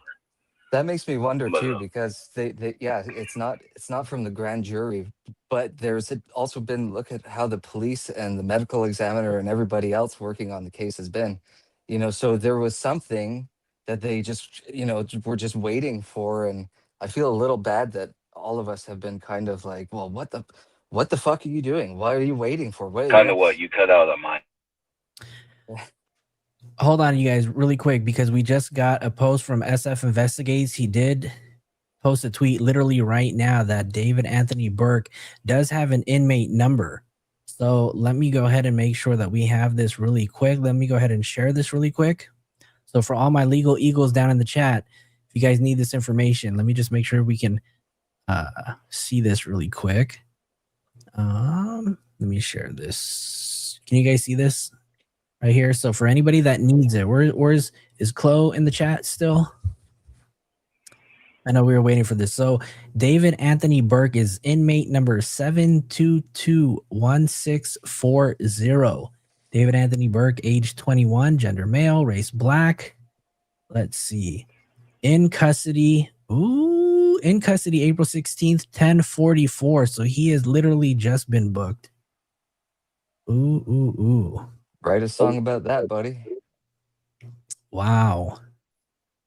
So it says here the reporting agency is the LA County Sheriff's Department in Monterey Park. So First Liberties Podcast, where do they normally hold? Is he at the LA County Jail? I don't actually know. I'm in the San Bernardino County next door. I don't know. LA County's actually got a lot of jails. We got, at least at one point, the LA County just had 10,000 cops in the sheriff's office alone. That's not including all the different city cops. So they got a lot of problems, a lot of jails. I actually don't know. I don't know the routine like that. Let me see. I'm looking him up on the LA Sheriff's Department jail roster right now. So yeah, also you might even be able to put that whole thing right there in Google, and maybe a mugshot will come up. Oh, let's do it. David Anthony Burke, inmate number, all that, and maybe a mugshot will come up. I don't know, maybe Steve would have already posted it. So far, nothing yet. Hang tight, you guys. We're going to see if we can get anything. No, nothing. He's got to be at Twin Towers with Nick Reiner. That's what Chloe said. We're on standby, you guys, to see if there is any kind of mugshot. So if anybody finds it, please make sure you send it our way. SF also put out a tweet 4 hours ago, though, and I'm curious what you think, Joe, about this, because he said David was arrested by complaint, not indictment, and the case will be submitted to the DA's office by Monday for charging consideration. I mean, what when they say complaint, what could that possibly mean for people who don't, get the lingo? What can it mean? So by complaint, so that means when the DA has enough information, that means you just take it straight to the judge. So I got witnesses, we have injuries, we got blood, we got weapons, and you just present it to the judge, and then the judge will get you that. So that's what the judge signed off on, and that was their probable Can you cause. see me? Because like I said, on my end, this stuff just cuts out. Like the images start going in circles. I see everybody right now. Can you see me right now? No. It looks like your camera might be off. No, my camera's off, but I mean, can you hear me? Oh yeah, we My can camera definitely doesn't hear even you. work. Yeah, we can definitely hear you. Okay. So like I said, when it's on information, so they're not using the grand jury. Instead, like I said, the DA just goes straight to the judge after the PD sends the information to the district attorney's office and saying we have the witnesses, weapons, blood, injuries, victims, and all that, whatever it is, and then they get the warrant from there. That's what information. Compare that to the grand. That's when they go to the judge. They petition to even have a grand jury at all. Then once it gets approved, the DA is the one in charge of the investigation from there. That's why everything's about Beth Silverman. You never hear anything about a judge right now. The judge has nothing to do with the grand jury. The judge isn't there. The judge is really, you only call the judge to say we're moving forward or we're dismissing and stuff like that. But the judge isn't going to be involved. So, but yeah, information just means exactly that. So that's why it says to me this is something new. And I know Steve said something about different girls that sent him something, and maybe that's what happened. Maybe it's related to that. I don't know. Again, I'm speculating. Obviously, we all are. Yeah. But, you know, that's just the spot that we're in right now because it's an arrest. It's fresh. He was just processed. We just now got the inmate number. We don't even know if there's a mugshot. Well, on Rabbit Stream, somebody said something about a presser possibly tomorrow. I don't know why. I don't know what they would say. They may as well just wait till Monday. Yeah, all they're going to say is, you know, Thursday he was arrested. That's basically it. So they might as well just wait until Monday. I mean, whether it's tomorrow or Monday, we're all going to be watching, right? Chloe in the chat, our legal correspondent in the chat, also said, seems like a typical probable cause arrest, considering LAPD said they are submitting the case to the DA for charging consideration on Monday. This was all LAPD plus the judge. Yeah, see what I mean? Yep. Yeah, so that's what complaint is. You know, upon information, like I said, you just go straight to the judge. Damn. So no grand jury indictment, no any of that. You still had, you know, everything else per usual, unseal the warrant later at the right time. But yeah, like I said, right now we're just not going to know anything specific probably until Monday is what it looks like. I don't think they're going to half-ass it. You know, first he has to get arraigned, then you know, they have to give him time. That's probably why they wait till Monday. They want to make sure he has enough time to get arraigned. So it's gonna be till Monday, maybe Tuesday. Yeah, people in the chat are saying that they hear that it's gonna be on Monday. Yeah, so far all the news reports today said Monday. So that's it. That's all really we can do is just wait. So let's just say David gets sentenced, right? Trial's over. What is he looking at? You know, if he's charged, he's looking at life, first degree. It's 20, just similar to Nick Reiner. The DA's, well, in that case, the DA's pursuing the death penalty, but that's because under those specific circumstances, what California calls special circumstances, is a list of aggravating factors that help under specific circumstances prove basically prove that this was this especially heinous crime, some specific aggravating factors that help prove that he really wanted to get this done is basically what it means. So you might remember the DA kept saying with a lethal weapon, specifically a knife, right? Or he said something about lie in wait. Lie in wait is one of those aggravating factors. In that case, it could be as simple as he was waiting in his bedroom. He waited for mom and dad to get home. Something like that, by example, because lie in wait means that he's waiting in a position of advantage so he can actually take advantage of the victims. But that's in that case specifically. Like I said, we're not going to know. We're not going to know until the DA says something. But if it really is first degree, it's life. And I don't think he doesn't have an insanity defense. He definitely doesn't have self-defense. He's not going to.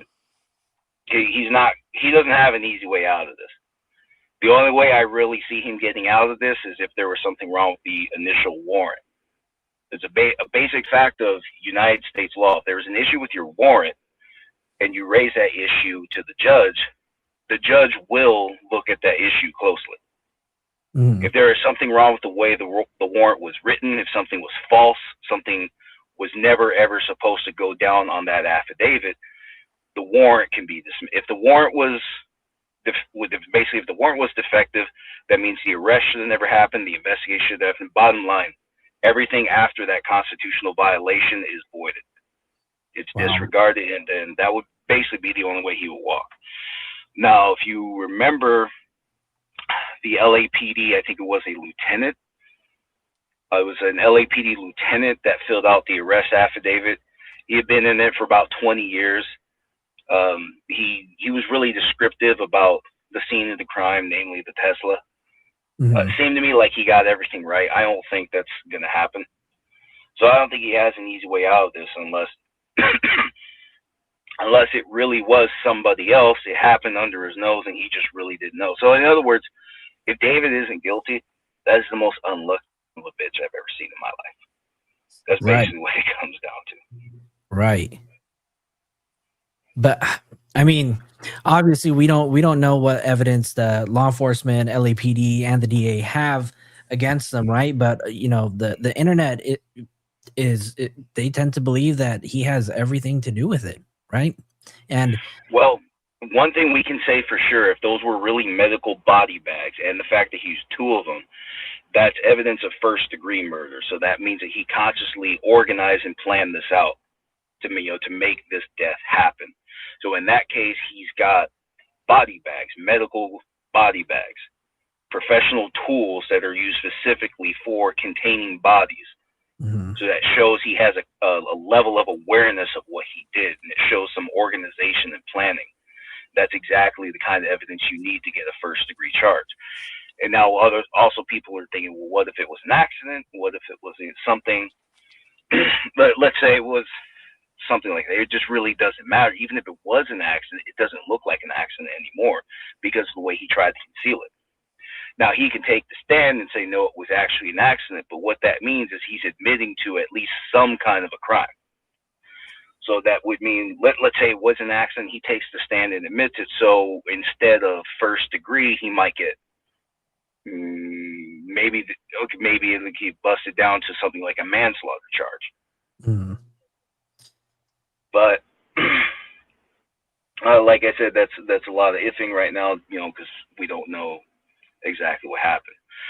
But like I said, for just by the fact that she was wrapped in 2 bags, apparently 2, again, medical body bags, shows that this was a conscious, organized thing. So that alone is enough for the first degree charge. So that's what I'm anticipating. It's either that or a conspiracy charge. Wow. Wow. That. Yeah, it's heavy stuff. How much heavier does it get than actually finding the body? How much how much heavier does it really get? From the body to the way the body is concealed, the way the body was uncovered, and now you have, and now through the investigation, I don't know how legitimate all the other claims are that there are multiple witnesses. We have a ton of people that not multiple witnesses, but I mean multiple suspects. That's just a lot of guesswork right now. But the whole reason they went to a grand jury to begin with is because this was a weak case to start. Now they have a body in the trunk. They didn't exactly know who did it. You could have guessed should have been David, right? Because it's his Tesla. He does have the responsibility over that Tesla, so there's a presumption that he has some responsibility because it's his. But he was also out of town when the body was found. If the cops were to try to bust him, that day somehow, or even that week, send a warrant for his arrest, and he could have argued I was out of town. I don't know what's going on, and probably could have been dismissed like that. So Joe, I'm curious because I want to pick your brain because earlier on in this case, I want to say maybe no, I don't know if it was in January or not, but there were talks about the discovery of the burn cage, the chainsaw, the gas masks, and everything. So I want to get your thoughts on that as well, and if any of that evidence could be used in this case. Obviously, LAPD never picked it up and took it in, but they did, quote unquote, document it. Well, the reason. First off, for the documentation, the reason they would have documented it is because they do have to document the entire crime scene. So they would have been taking photos from the outside of the house as they move inward, because they document the conditions of everything they found the time they found it. So then I think the warrant was executed, was it October or September? Yeah, Whenever September 18th was when it was served at the property.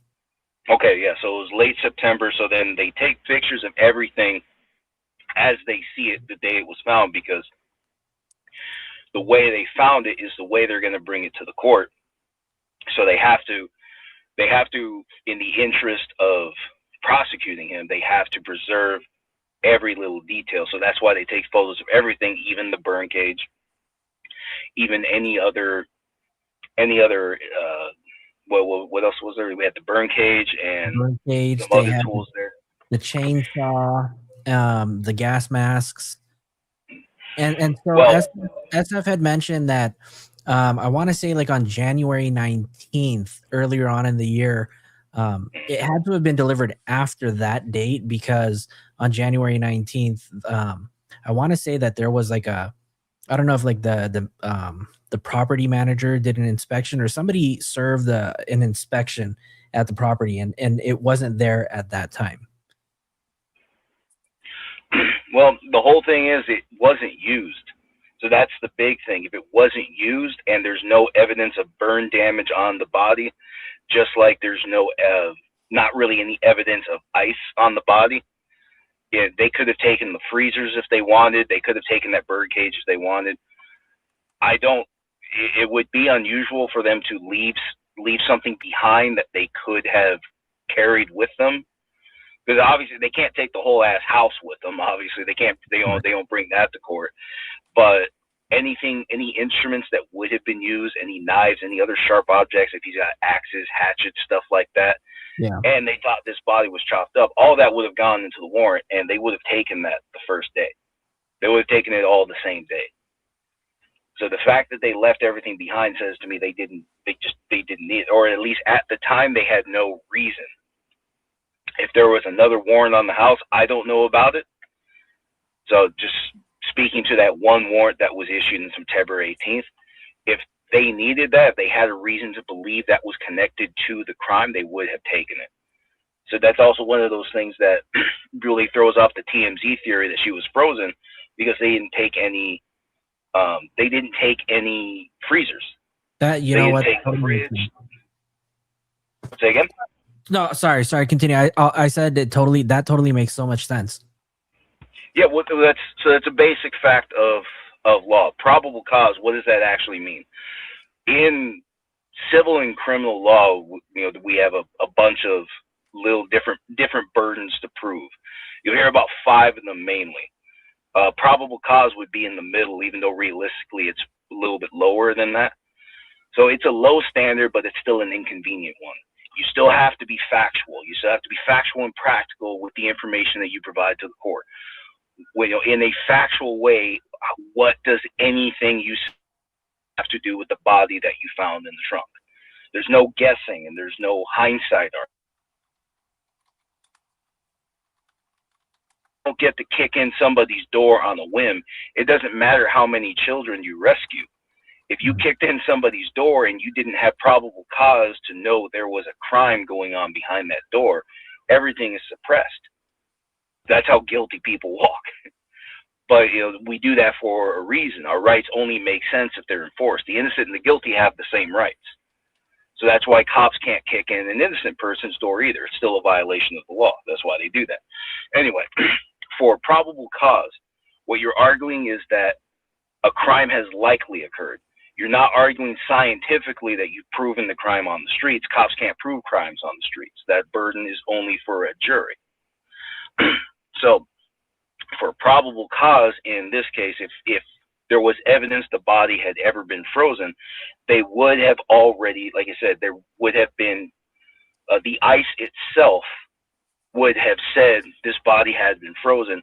They would have taken freezers, anything else that can contain cold storage. I don't know what else other than freezers you could have used. The body was in pieces. If they have coolers, they could have been using that too. They would have taken anything that could have reasonably contained the body in cold storage like that. Now, as far as I know, the warrant served was only for electronic devices. That could have told us a hell of a lot. We just don't know yet. True. But as far as anything like, you know, if for some reason there were instruments that still had her DNA on it, any sharp objects that had blood on them, you know, that because they carved up the body. It's weird to me that people think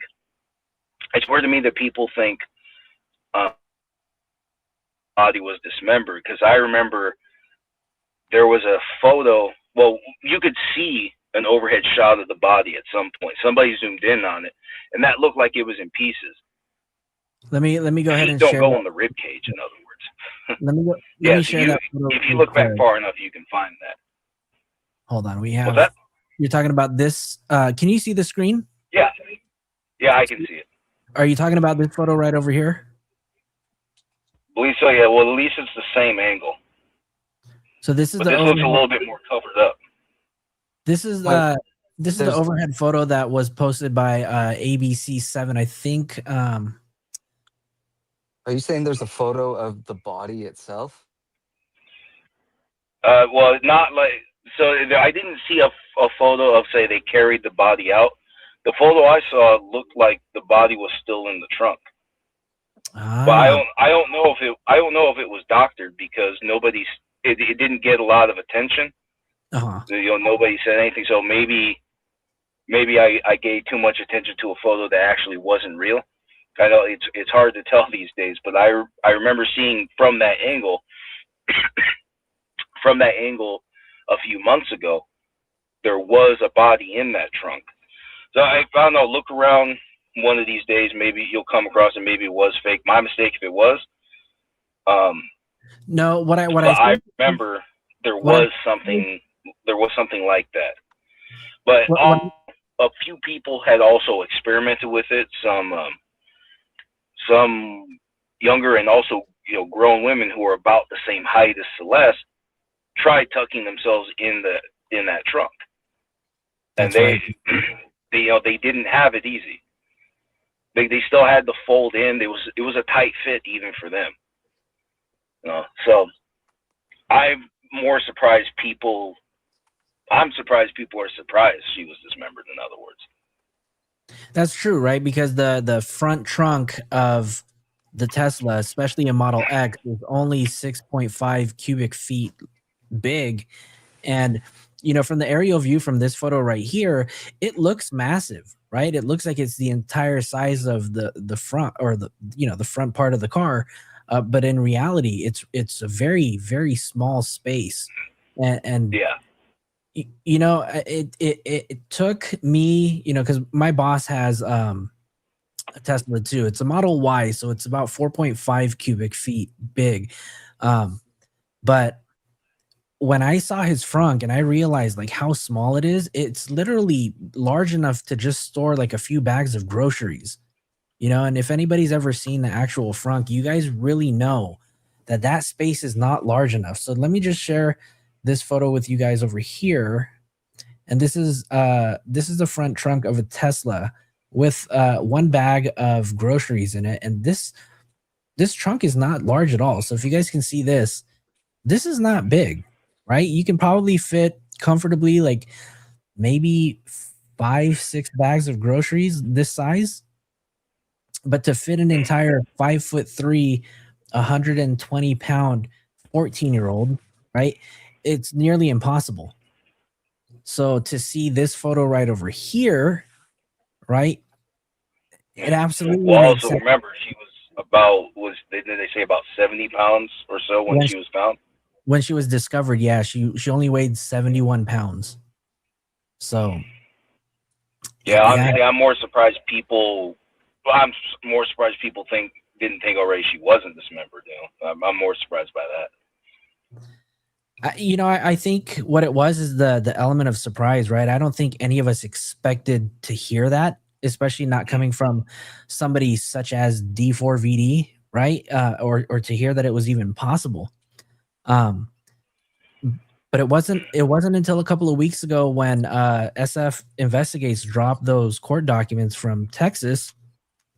I forget what document it was, but basically it confirmed everything that we thought, right? I know Rabbit was talking about it too. Earlier on, we thought that it could have been disarticulation. Sloan even said that there were 3 bags instead of 2. The court document said that there was a second bag. They didn't specifically mention that it was a cadaver bag.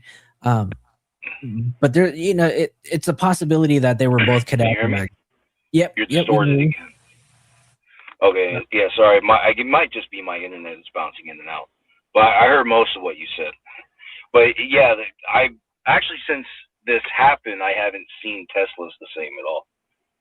I looked at them every time. I think, how would you actually fit a body in there? Because I've seen what people pull out of there.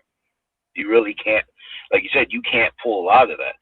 I don't know how new these Teslas are. I don't know the difference in the different models from every year, but none of those trunks look that big. So I know for a fact I wouldn't fit in there. So for the Model 3, which is a smaller sedan, I think that one has a 3.5 cubic feet frunk. The Model Y, which is the smaller SUV size, that has 4.5 cubic feet, and then the Model X, which is the same model as the one that David had, was 6.5. So I mean, clearly the bigger the car is, the larger the space is going to be.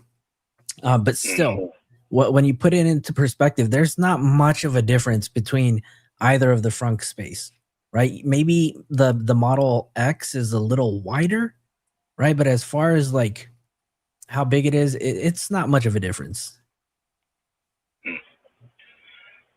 Well, anyway, my thoughts in short on this, I just want to wait till trial, just really see how it plays out. I'm a big believer in presuming innocence, and like I said, if this guy really, really didn't do it, then this is the most unlucky son of a bitch I've ever seen in my life. And if this really was an accident, well, we need to see that part on video because we're scratching our heads on this one. But all said and done, like I say, he probably isn't going to walk out of it. What I was saying earlier, the whole point of the grand jury is basically, to get witnesses to talk. True. To look for people who should have been there and learn what they knew. Right. Now, until we actually know who's actually involved, who's a witness, we need to actually see how it unfolds. But I guess it's a good time to tackle what a lot of people think is going on, because the way subpoenas work, you don't get to just pick whoever you want. You'll just get to put a name on a piece of paper and call somebody forward. Everything has to be for a legal reason, with a legal basis. For witnesses have to give direct personal knowledge of anything that they've seen or heard. That's also why David wasn't arrested the first time when people started accusing him of being in an illegal relationship with a minor. He wasn't arrested right then and there. Well, mainly because she's no longer with us. Because she isn't here anymore, we can't hear from her where she was on that day. So as a basic rule of law, we need corresponding evidence of a crime. If there was a bar fight and you're saying fists were thrown, teeth got knocked out, people were bleeding, right? So cops should be able to find blood and teeth, by example. Now, when it comes to something like molestation or other unlawful touching, just simple contact with the area is obviously illegal, but that's not the kind of stuff that leaves marks or anything. In that case, the corresponding evidence is the victim. But in this case, the victim is deceased. So because the victim is deceased, the likelihood of him being prosecuted for that is very low, unless there's something documented on those. Like, let's say there are videos of them together and they're doing all this illegal stuff together. And, if that's on video, they got him. And they took the electronics, like cameras, they took the computers, because anything that was, let's say, has an app that would allow them to actually monitor the cameras, that's probably why they took the computers. The truth is, what they wanted was the cameras. So they do things the right way. They might come across other information, like they did record it, by example. That would, or if they found DNA in the sheets. If the DNA was mixed in the sheets, they would have got it. But if she really had passed that long ago, he's generally a hygienic person. So he probably didn't leave anything like that laying around. So because we don't have something like that, that's the reason he was never arrested just based on the accusations alone, because that's not how we do things in the U.S. We don't just use accusations alone to get somebody locked up. Like I said, without corresponding evidence, there is no prosecution. If you tell the cops that you saw a body in your neighbor's backyard, they might get the warrant. If you tell them you just saw it maybe a day or two ago, they'll get the warrant right away. Mhm. Now, if you were to tell them it was a year ago, they're going to wonder, why did you wait so long? But also, as another fact of law, no judge will sign that warrant. There has to be some recency in order to justify a warrant. So if you're saying something happened a year ago, well, things could have changed over a year. So you got to give the judge something new or something fresh, a reason to believe that body is still there. That's the way warrants work. But there still has to be corresponding evidence. So we've never in the United States ever just allowed anyone to just say somebody's guilty and then just go lock them up. So all that frustration on the internet is just, it's for nothing. It's huff and puff. We don't do that. Now, for people who may disagree, well, ask yourself, if you're accused of the same, well, what the hell are you going to do? Yeah. If you could do it, then David would have been able to do the same. And then we probably wouldn't even be talking about this. So that's why he was never arrested for that. And then when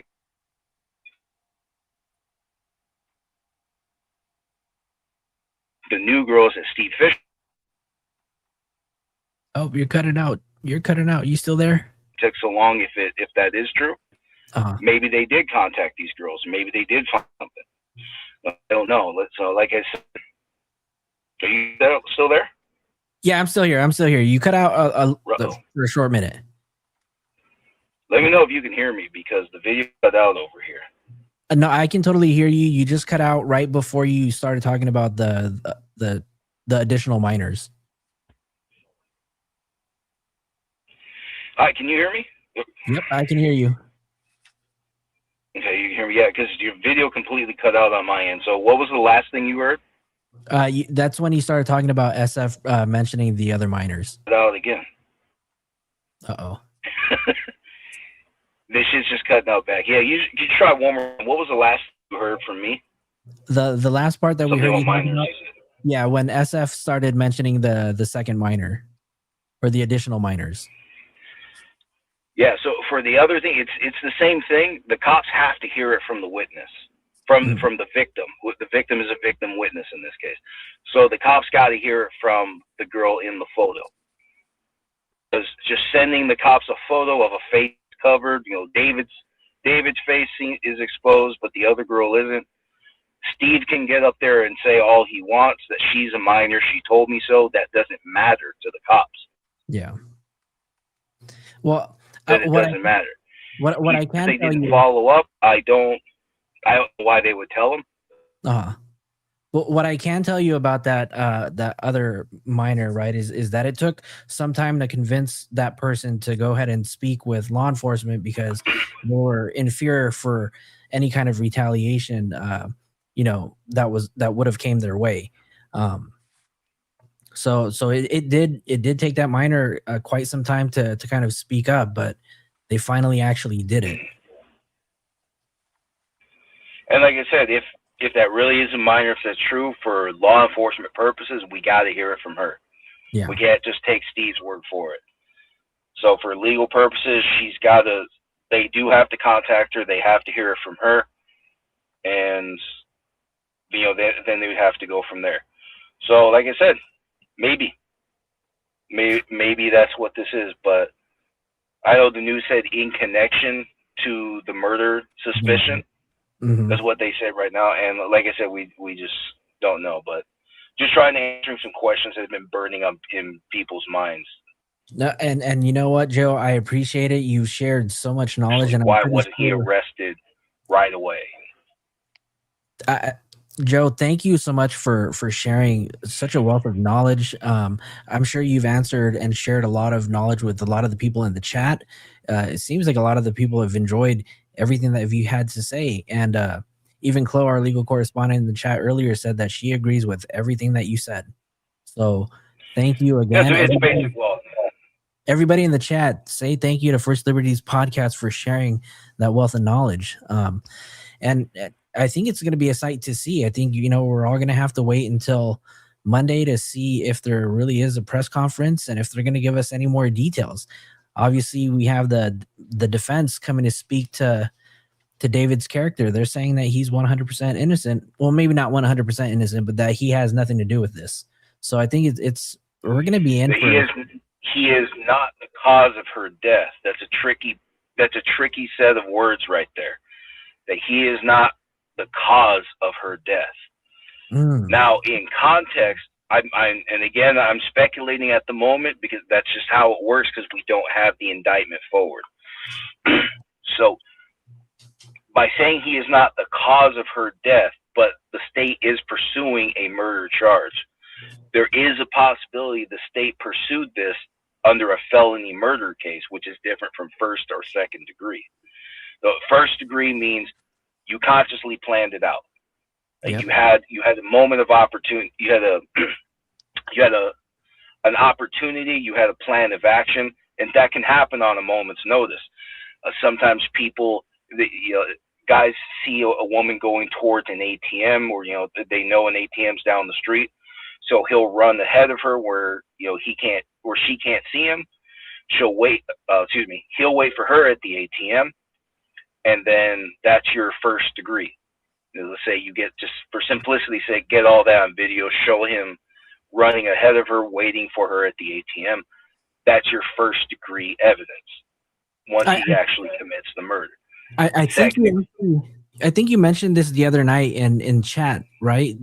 During one of the last lives that we did. So thank you for clarifying that. Somebody had, well, at least in Rabbit's chat, I know somebody asked me about the felony murder, because that's what I'm getting at here. Felony murder, all murders are felonies. A felony murder theory is different. A felony murder theory that you can be convicted of the death that occurred during a separate underlying felony. So in other words, right, robbing the bank is a felony. Mm-hmm. So if you use a firearm, the instant you pull the trigger on somebody else, you are automatically responsible for the death. And if you have a co-defendant, your co-defendant is responsible for aiding in the commission of the same felony. Your co-defendant may have never actually set foot inside the bank, but because your co-defendant did aid in the commission of the bank robbery, then he is guilty of the same death. You guys still there? Everything just went in circles on my end. We're still here. We're still here. I see Brandon's still here with us too. We're still here. You still with us, Joe?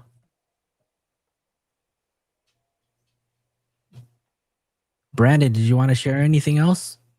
No, this guy's got so much knowledge. It's nice to hear from someone that's actually there and, deals with at least, police reports and stuff like that, to have clarity in a lot of things. But still, there's still no clarity in what the complaint was, like what or how long David had been in LA and what the hell he was doing there. I have no doubt in my mind that he's still working on things as a ghostwriter for whatever. Like he's still employed by whatever record label he was on. They haven't dropped him. It might not have his name on their website or anything, but he's still employed. Oh, absolutely. And the fact that, they're still collecting money from his music too. Well, yeah, but they're always going to do that. It doesn't matter if he gets put away for, people, the what is it, Paramount Pictures, they still make money off of the Naked Gun movies, and that had OJ in it. Oh, 100%. 100%. Joe, you there?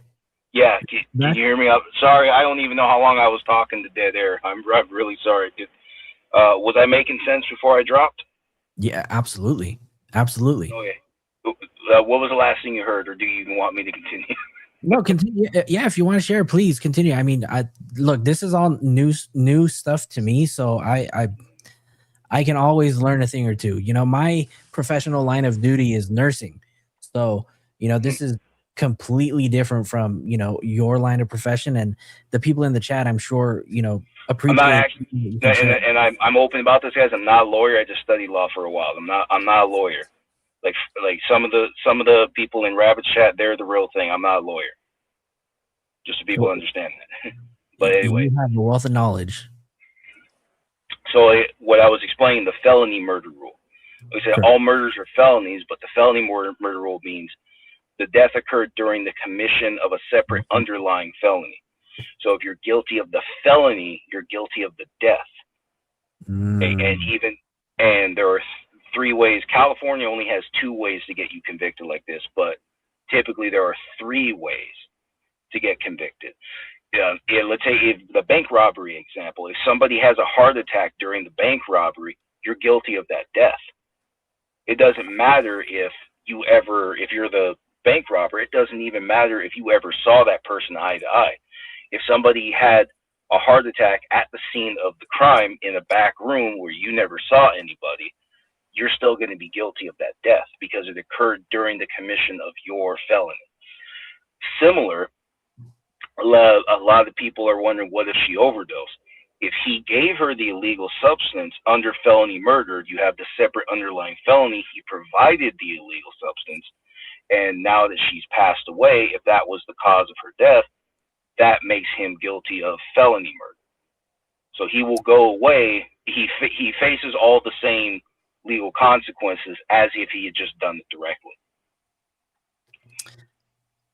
Now, Joe, I want to ask you, right now that he's been arrested, is it possible that after this, you know, if he gets indicted, is it possible that they can potentially stack charges on top, whether it is supplying drugs to a minor or, I don't know, harboring a minor? Those are all possibilities. Especially, let's start with that actually, with about harboring the runaway, kidnapping, abduction. Those are 3 separate crimes. Kidnapping is by force, fear, threats. Okay, so you know, grabbing somebody off the streets, or let's say using a weapon and saying, you know, get in or stay here. Locking somebody in a room so they can't get out. That would be, you know, that's kidnapping too. Abduction. There are 2 types of abduction in California. There is a person without custodial rights is keeping the minor from a person who does have custodial rights for an unlawful reason.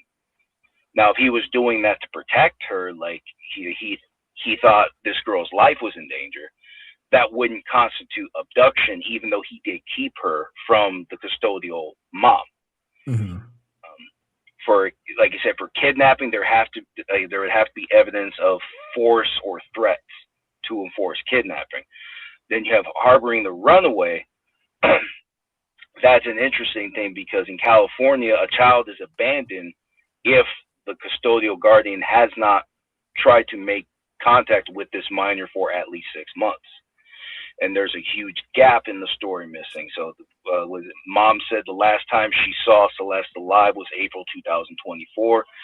We're finding the body September 2025. So there is a huge gap.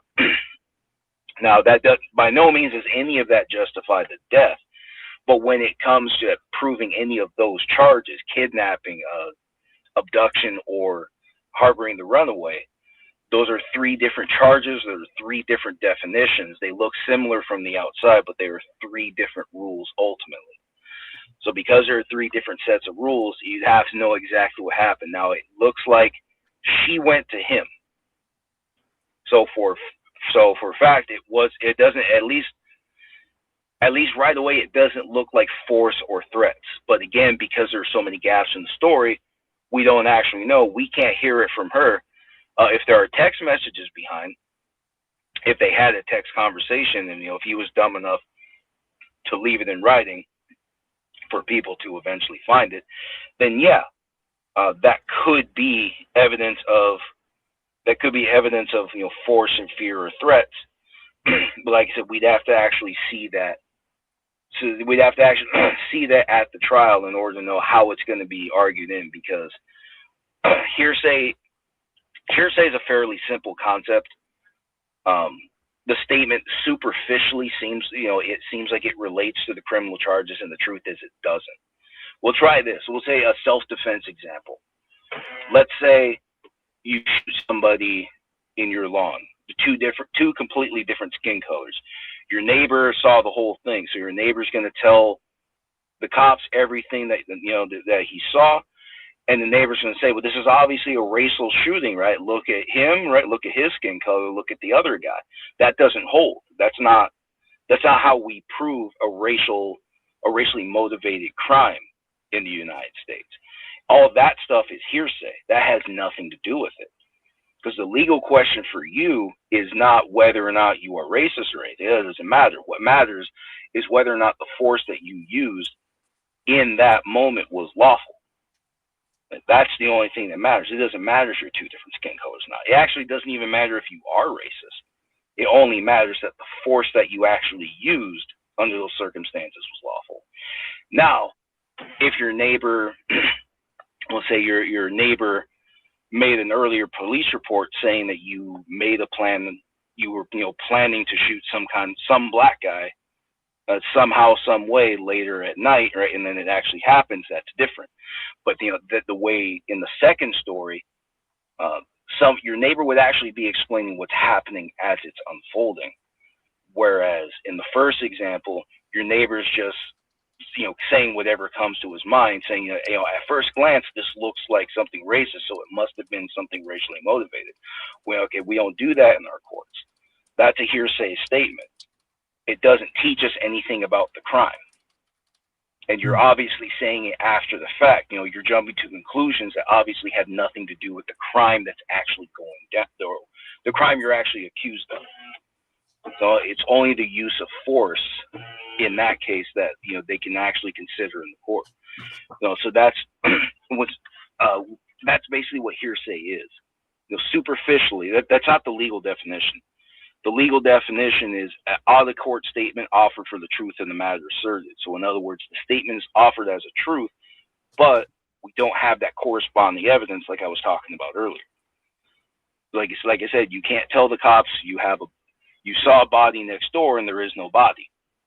That'll get you in trouble with the cops, Yeah. So you see what I mean? So there has to be corresponding evidence, and just because the optics are there, it looks like it could be a racially motivated thing that doesn't hold. That's too weak. That's why a lot of times people with two different skin colors, they fight. Sometimes someone dies, but you never ever see bias motivated charges, where things like racially motivated crimes, gender motivated crimes, similar hate-based crimes, you almost never see those. We understand people, especially in California, we have every shade under the sun down here. Yeah. We generally expect people of two different shades to fight, and sometimes, unfortunately, people pass. Well, if we just went by that standard where two people of two different colors got into a fight, somebody dies, whoever survives is just going to face those charges. We would almost nobody would ever escape a bias motivated charge. That's why we don't do that. Again, there just has to be that corresponding evidence. So we don't have that. So when it comes to the issues like kidnapping, abduction, and harboring a runaway, like I said, yeah, we know she went to him, but that seems to be all we know. If we knew she was kidnapped, we wouldn't be talking about the body. Somebody would have already intervened and saved her. So if we had that evidence that she was kidnapped prior to this, then we wouldn't be here right now looking at an overhead view of her body. You see what I mean? 100%. Wow. This is definitely going to get interesting if this case goes to trial. I can tell you that. Oh, it's going to be a very interesting trial. It's going to be a long trial. They actually do have this many witnesses, and we still have the Burke family waiting to come from Texas, who, like I said, unfortunately, they could appeal all the way to the United States Supreme Court if they wanted, but it's going to be the same result. They're just going to be denied all the way down. Yeah. All the way up. They're going to fill out the petitions, And honestly, I'm surprised. I'm surprised the Court of Appeal took anything in Texas at this point. But I think I know why. The judge was, the lawyer for Dawood or Dawood. I don't know how to say his name, but I'm just going to call him Dawood. That's what I've always said. I think it's Dawood, but whatever. Yeah, Dawood, whatever his name is. Point is, Papa Burke, his lawyer did the talking at the trial in Texas. What's called the materiality hearing. So basically, that just means they wanted to know if the material information on the affidavit was there. Was this paperwork lawfully filled out? And that's why I told Rabbit, as long as that is the right Dawood Burke, then he is going to California one way or another. The lawyer said something about how he's received affidavits like this before where everything was unsealed. However, he didn't say that was related to a grand jury charge. He said that he never said that had anything to do with a grand jury investigation coming from other states. So people who don't, let's say people don't understand what I'm talking about.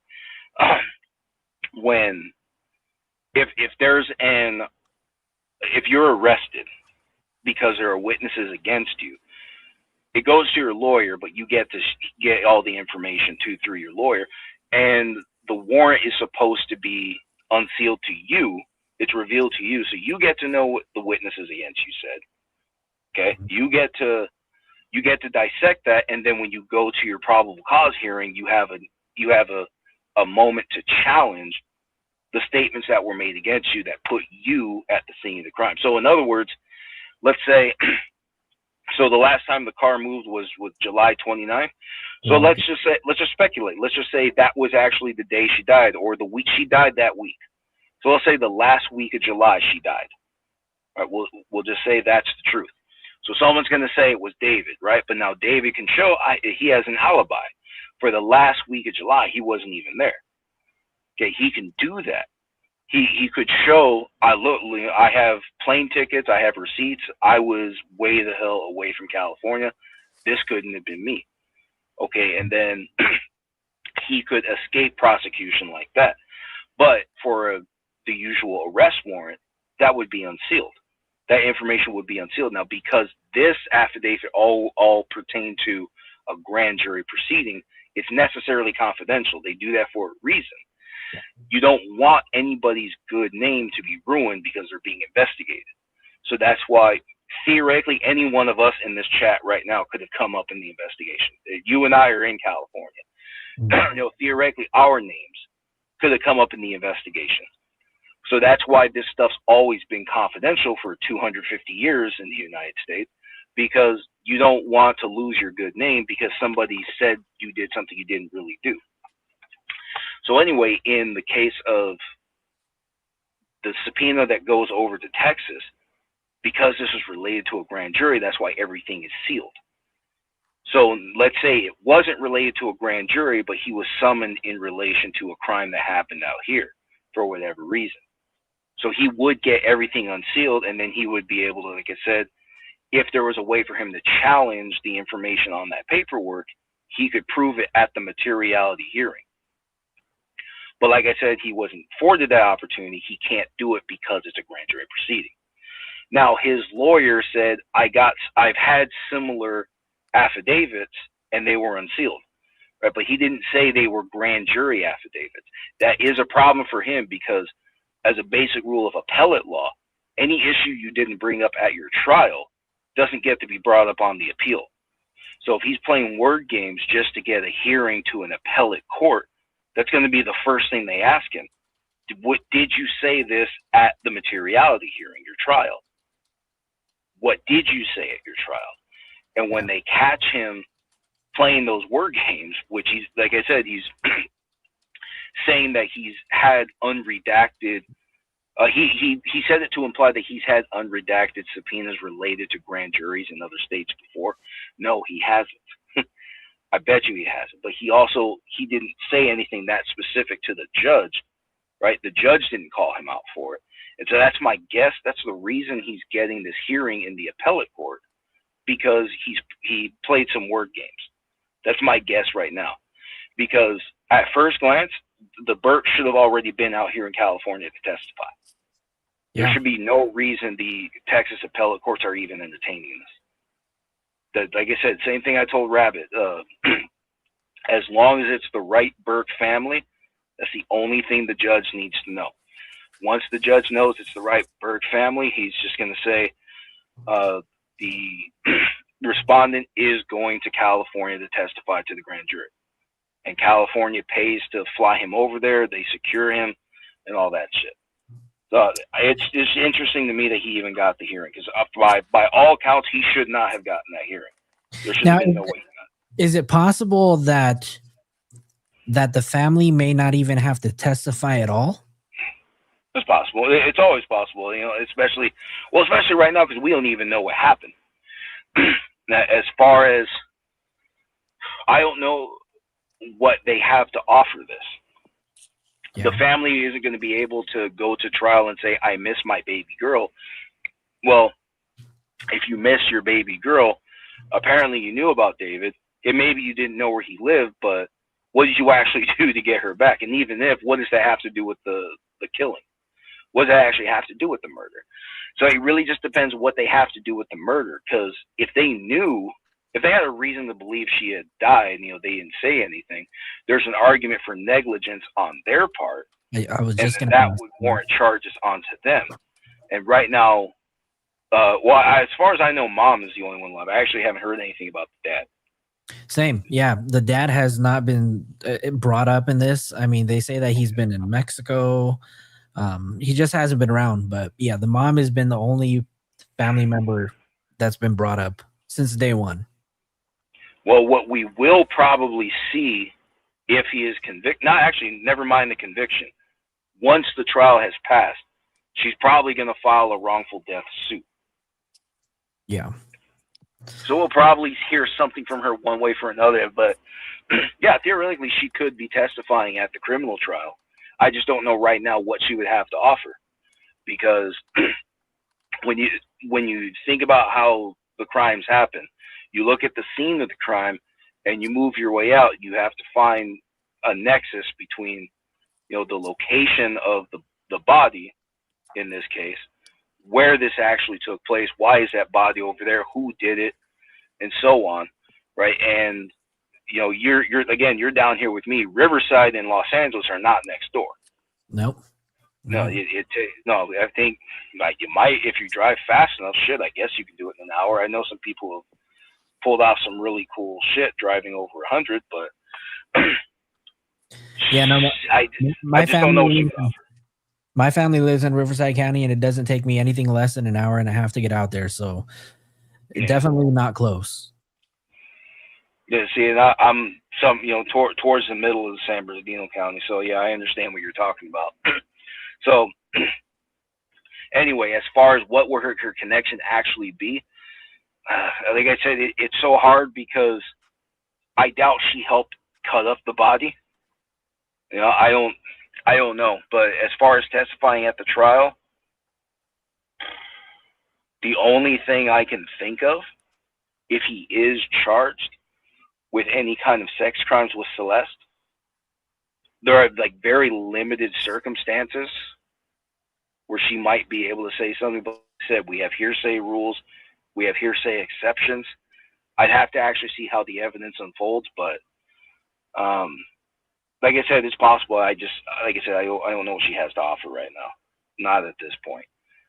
But like I said, if she knew where Celeste was this whole time, I don't. There might be a nexus in there somewhere to show that she had, you know, she played there's some negligence in there. Or maybe she really did contribute to the death. And then there's also so I don't know, but like I said, right off the bat, I don't know what she could offer anybody at trial. And Brandon, thanks for just chilling. Yeah, feel free to jump in, Brent, if you want to share. This is a conversation for all of us to have. But there's also those rumors that maybe the family was getting paid off too, right? Maybe they were receiving some sort of, you know, money to stay quiet. That, I mean, we don't know. None of that's confirmed, but I mean, it's definitely a rumor that's been floating around the internet since day one. Everything cut out, so if you can hear me, I can't hear you. I'm just watching shit go in circles. Uh-oh. Can you hear us now? Yeah, Brandon, come on, give us something. They want to hear you, Brandon. Yeah, I'll talk, but I mean, there's nothing I could add to this. He's giving us information. There's nothing to really, discuss. No, I'm totally agree. I mean, this is, to me, this is all new to me, and I am just taking this all in. Yeah, So, it's nice to hear, the honest and real facts of, this side of a situation that, we're all, grasping onto, because even though it's not necessarily, having to do with David or this case, it's something that we could at least stop. You could stop coming up with like ideas of what is going on when some of the backing of what cops will have to go through, what a grand jury will have to go through.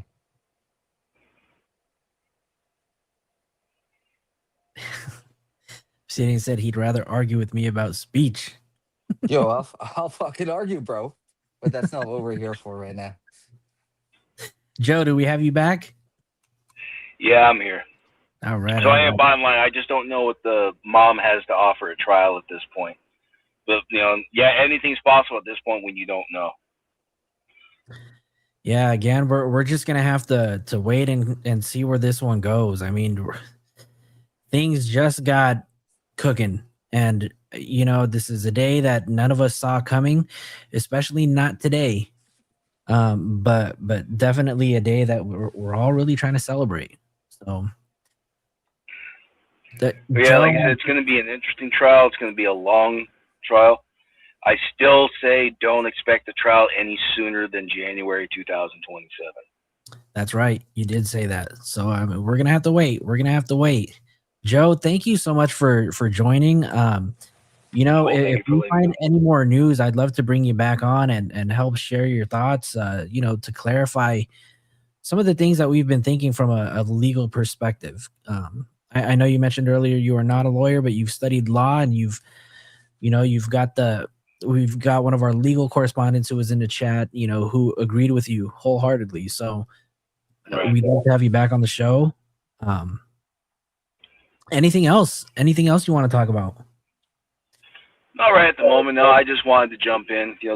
This got me wondering too, because I was watching this one close too. I had just gotten fired when this went down. Oh no way. So yeah, so what? Well, not today. Sorry. So back in August, I actually got fired. I went to visit my mom. She woke me up. Said she was watching something on the news. Something about some singer has a body in his trunk. But he wasn't in the state at the time. So that was my initial reaction. He wasn't even here. He could just say, I was out of town. I don't know what's going on. That was back then. Things are changing now. What's really going to help? So either if we're lucky, the DA will make an announcement tomorrow, but it looks like Monday. So we're probably not going to hear anything sooner than Monday. And once he says exactly what this current charge is, then he'll be able to understand something. At least part of the indictment is going to seal, because the whole indictment doesn't get unsealed. In fact, something else people might want to know, and you're welcome, by the way. I love your username more than you know right now. I love that username. But anyway, for the foreseeable future, in fact, you will never actually know everything that happened in the grand jury proceeding. They only unseal the parts they need for the trial. And especially, you're never going to know what exactly the grand jury was thinking. That part never even goes on record. That's 100% completely spoken between the 23 members of the jury. Doesn't go on any record whatsoever. So most of it you're never going to know, but we're only going to see the parts that actually relate to the trial. So even on Monday, we're not going to learn everything. You're only going to learn, and this wasn't even related to the indictment. This was just a separate charge by information. So we're still not going to know what's in the indictment on Monday, but we are going to know something. So once I know the charges, and at least if they can tell us, there was a witness, who the witness was, one or two, that would give me a much better estimate about what kind of evidence they actually have against this guy, and I can have different commentary on Monday, maybe Tuesday. You think they have a lot on him, though?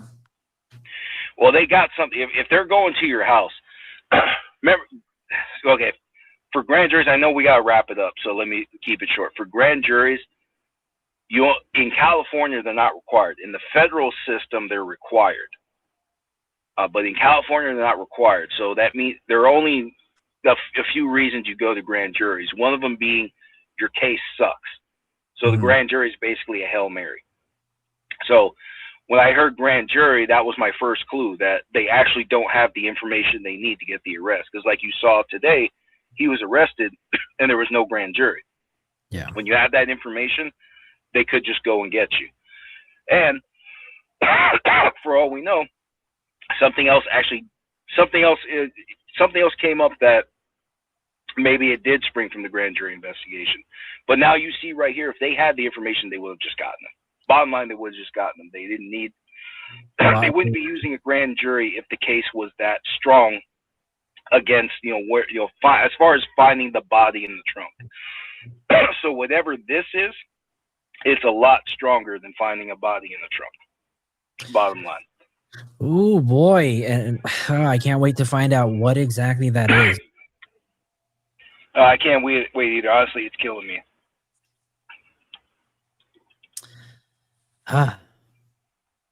Well, I mean, this was a lot to take in, and First Liberties podcast. Do you have a channel where people can find you at? Just use mine. I actually have been meaning to post content. I had some test videos I threw up, and then I took most of them down. But anyway, yeah, I actually have been meaning to update that. I've been busy myself. I gotta find. I have to find time to make videos I want to do. I actually was. Excuse me. Sorry, I got a cough coming. I actually was gonna post a video explaining why he hasn't been arrested yet, but then he got arrested. Well, so I won't be posting that one. I just shared your channel link in the chat. So you guys do me a favor and go follow First Liberties podcast and keep an eye out for some very educational content that I'm sure he's going to be putting up soon. So if you guys can do me a favor, follow First Liberties podcast and put their link in the chat. That would be so awesome if you guys could, help him out, get his channel up and growing. Appreciate you. Yeah, anything else you want to share? Well, like I said, don't expect the trial anytime soon. The only thing I could say, if he asserts his right to a speedy trial, then maybe we'll see something around September, October. That's a guess on my part, because he has to get arraigned. He has to get arraigned within 48 hours. Pre-trial has to begin within 60 days. By California law. That's called, if you want to look that up in writing, that's called the California Speedy Trials Act. So if you want to see those rules, you can look that up whenever you want. And that's basically from this point forward. So within the next 70 days, thereabouts, we're going to see something about pre-trial for these charges here. So you're going to, from this point forward, but I still would not anticipate the trial any sooner than 2027. Oh man, it's almost, what are we? This is the 4th month, so we got about 8 months till we see anything go to trial. Then, yeah, like I said, remember Sean Combs? Yep. It took 6 months to get the warrant served, and then it was 8 months before he actually went to trial. And vast majority of his accusations were based on video evidence. So that should give you a clue. Damn. Well, Joe, I appreciate you coming on to the show and sharing a wealth of knowledge with not just me, but everybody that was in the chat. it looks like we've got some supporters to help support your channel. Probably too. should have just let you go home. No. But I want to encourage you to continue making videos. I mean, you shared so much information that really helped me out, because honestly, I'm not nowhere close to being a true crime expert, nor am I very familiar with the law. I've streamed a lot of my content, and a lot of my content has been covering this case. So, I do appreciate you sharing everything with me in the chat, because it totally helps put things into perspective for me, at least. Well, this was an interesting case for me to follow, because I'm just like anybody else. Even when you understand how evidence is unfolded for purposes of a prosecution, for something like this, you got to wonder, well, what the hell do you do next? Mm-hmm. For legal purposes, a witness is just as strong as a video camera. The key is finding the witness that is qualified to tell you anything. But that's really what the grand jury is for. Yeah. But at the same time, if you have to use a subpoena and force people to talk, you didn't have a strong case to begin with. So that's why I was telling Rabbit, and the same thing I'm telling you now. The state chose the grand jury because they were off to a really bad start. So that's why they still don't have the grand jury indictment. They have a separate charge that was strong enough to just go.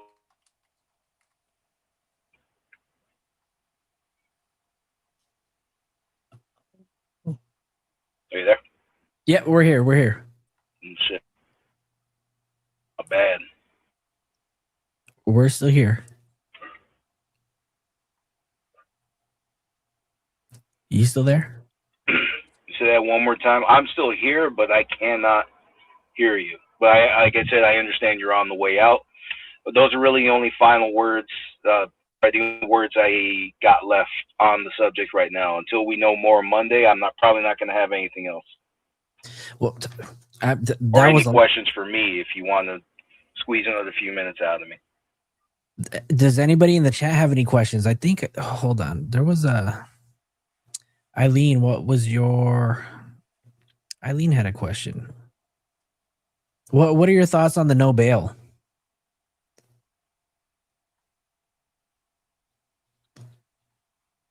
Eileen had a question on why no bail, so he couldn't run. Oh. Anyways, you guys, do me a favor, drop a thank you in the chat for First Liberties podcast for coming on to the show and sharing a wealth of knowledge. And Brandon, you're still here. Yeah, what's up, Brandon? Not much. Talk to me. I had my cat in my arms, and you had your dog in your arms, and I was like, "Yo, this would be a perfect little podcast show to do weekly." You know, like if you want to do a music one, I want to ask you about that a couple times. But yeah, no, dude, it's really interesting hearing this stuff. And for me, like, I'm thinking of like the history of the record label, the record industry. You know, like there's always been cover-ups of things and stuff we don't know. And what I think happened personally is like David didn't get rid of that body fast enough, and this would have been covered up. And what we're seeing right now, just like Joe was saying that, what do you say? What did he say? He was like, when it goes to a grand jury, that means that the case kind of sucks.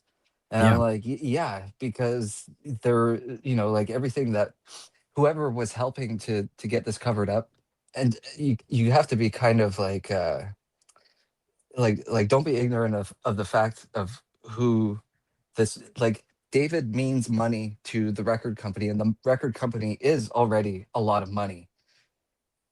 So like that's why I would think that they would, be helping out with this thing. But David didn't get rid of the body fast enough.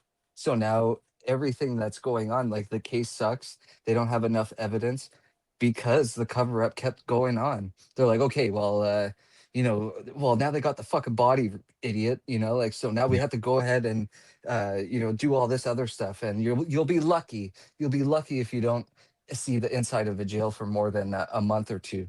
Like, and then after that, when you get out, you're going to do all these things for us to make us some more money. You got to clean up the name and all the shit. And that's exactly how I think it is, because the record industry was built on mobster money. you know, at a certain point. And so, you know, like it's kind of hard to not think like, I don't think of the record company or any company that has a lot of money, you know, as angels. They're not, you know. I mean, the music industry definitely has its very long history. You know, they've got deep pockets and long hands, so they definitely have ties in everything, good and bad. Oh yeah. I mean, we've talked about it on the podcast too. You know, the whole coincidences between some of the logos for some of these major, you know, record labels. Yeah, I don't really want to talk about it too much on this because I don't know what they're capable of doing. You know what I mean? But It's I mean, we don't have to talk about it, but it's not yeah, anything that's hidden, you know. yeah. And yeah, I am a drummer, by the way. It's yeah, it's nothing that's hidden.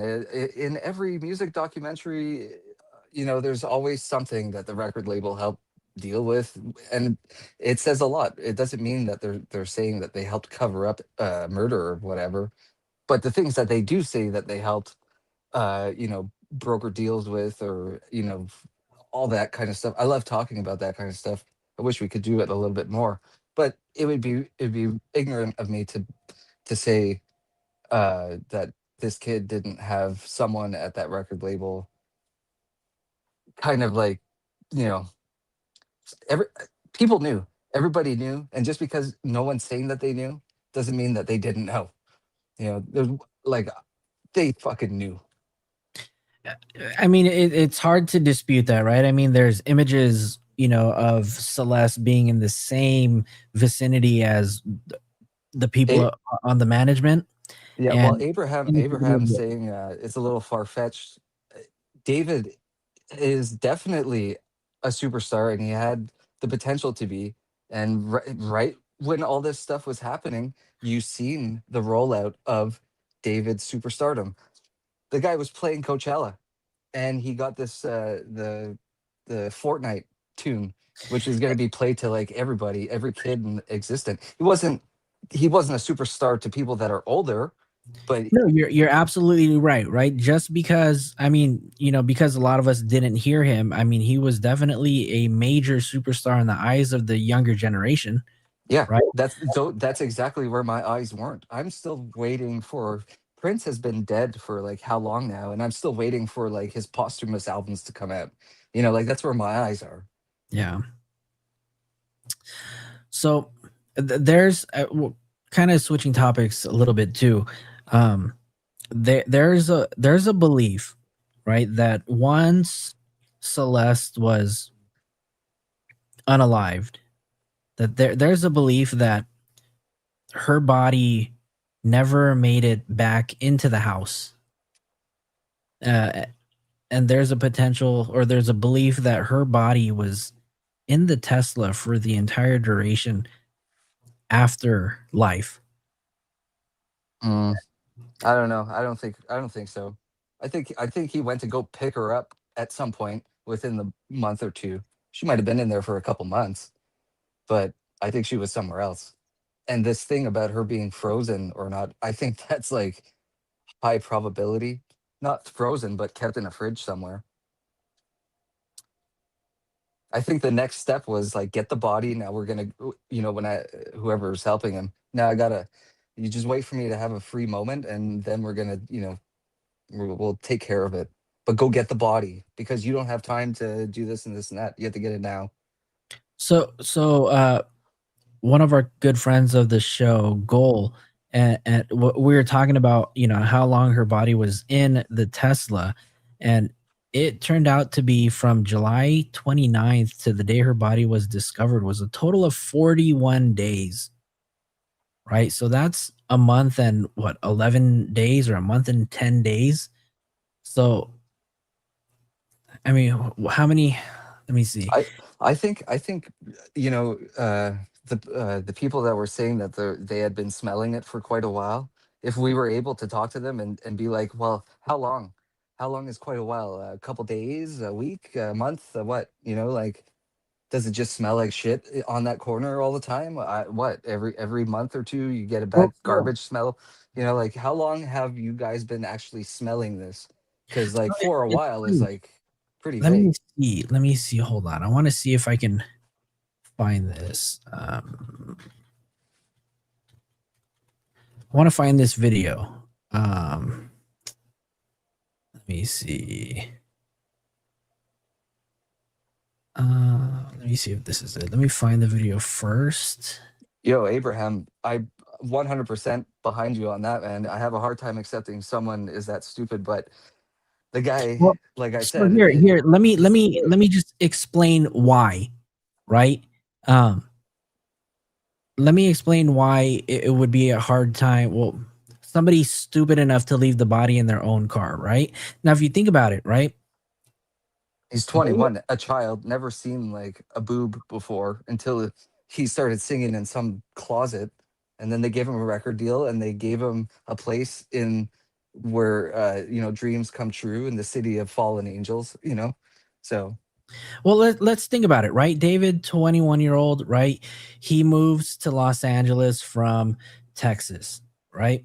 So he comes here. He's this big old superstar. He's living in a mansion that's not even his. He doesn't own it. two houses. He got Correct. two places. Correct. He had two places, right? So the 804 property will kind of just leave off on the side because there's always a possibility that, well, we know that Celeste was there, right? We know that she was there for sure because that was a stream house. That's where she was streaming at, right? But when she was alive, right? So we don't. The belief is that her body did not make it into the other house, right? And the reason behind that is because if you think about it, David moved from Texas all the way to California. But mind you, when he moved into that mansion, he didn't own this mansion, right? Nor was he the person on this lease.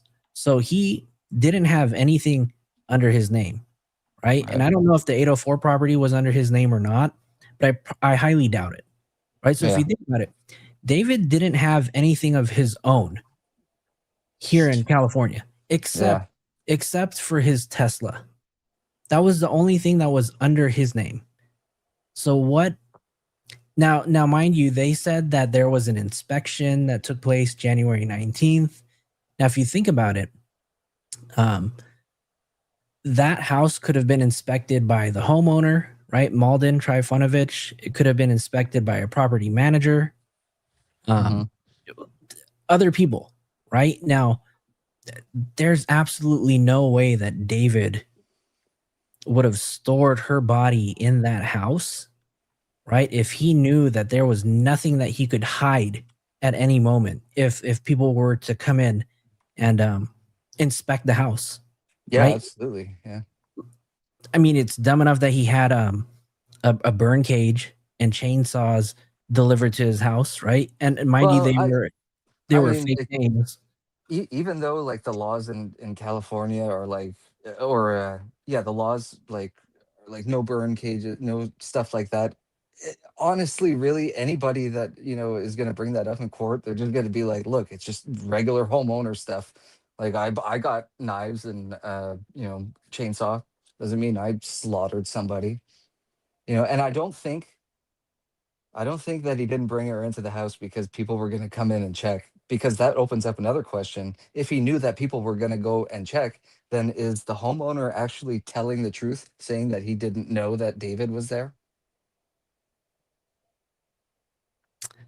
I wish I could answer that for you. I mean, I'm trying to think like a little logically. It's like, you know what? He's probably saying that to cover his ass. But I think everything else is truthful. Like it put into other people's names and all this stuff. But, logically speaking, like he was young, came from a place that, came from a background of him not being, he wasn't even in school.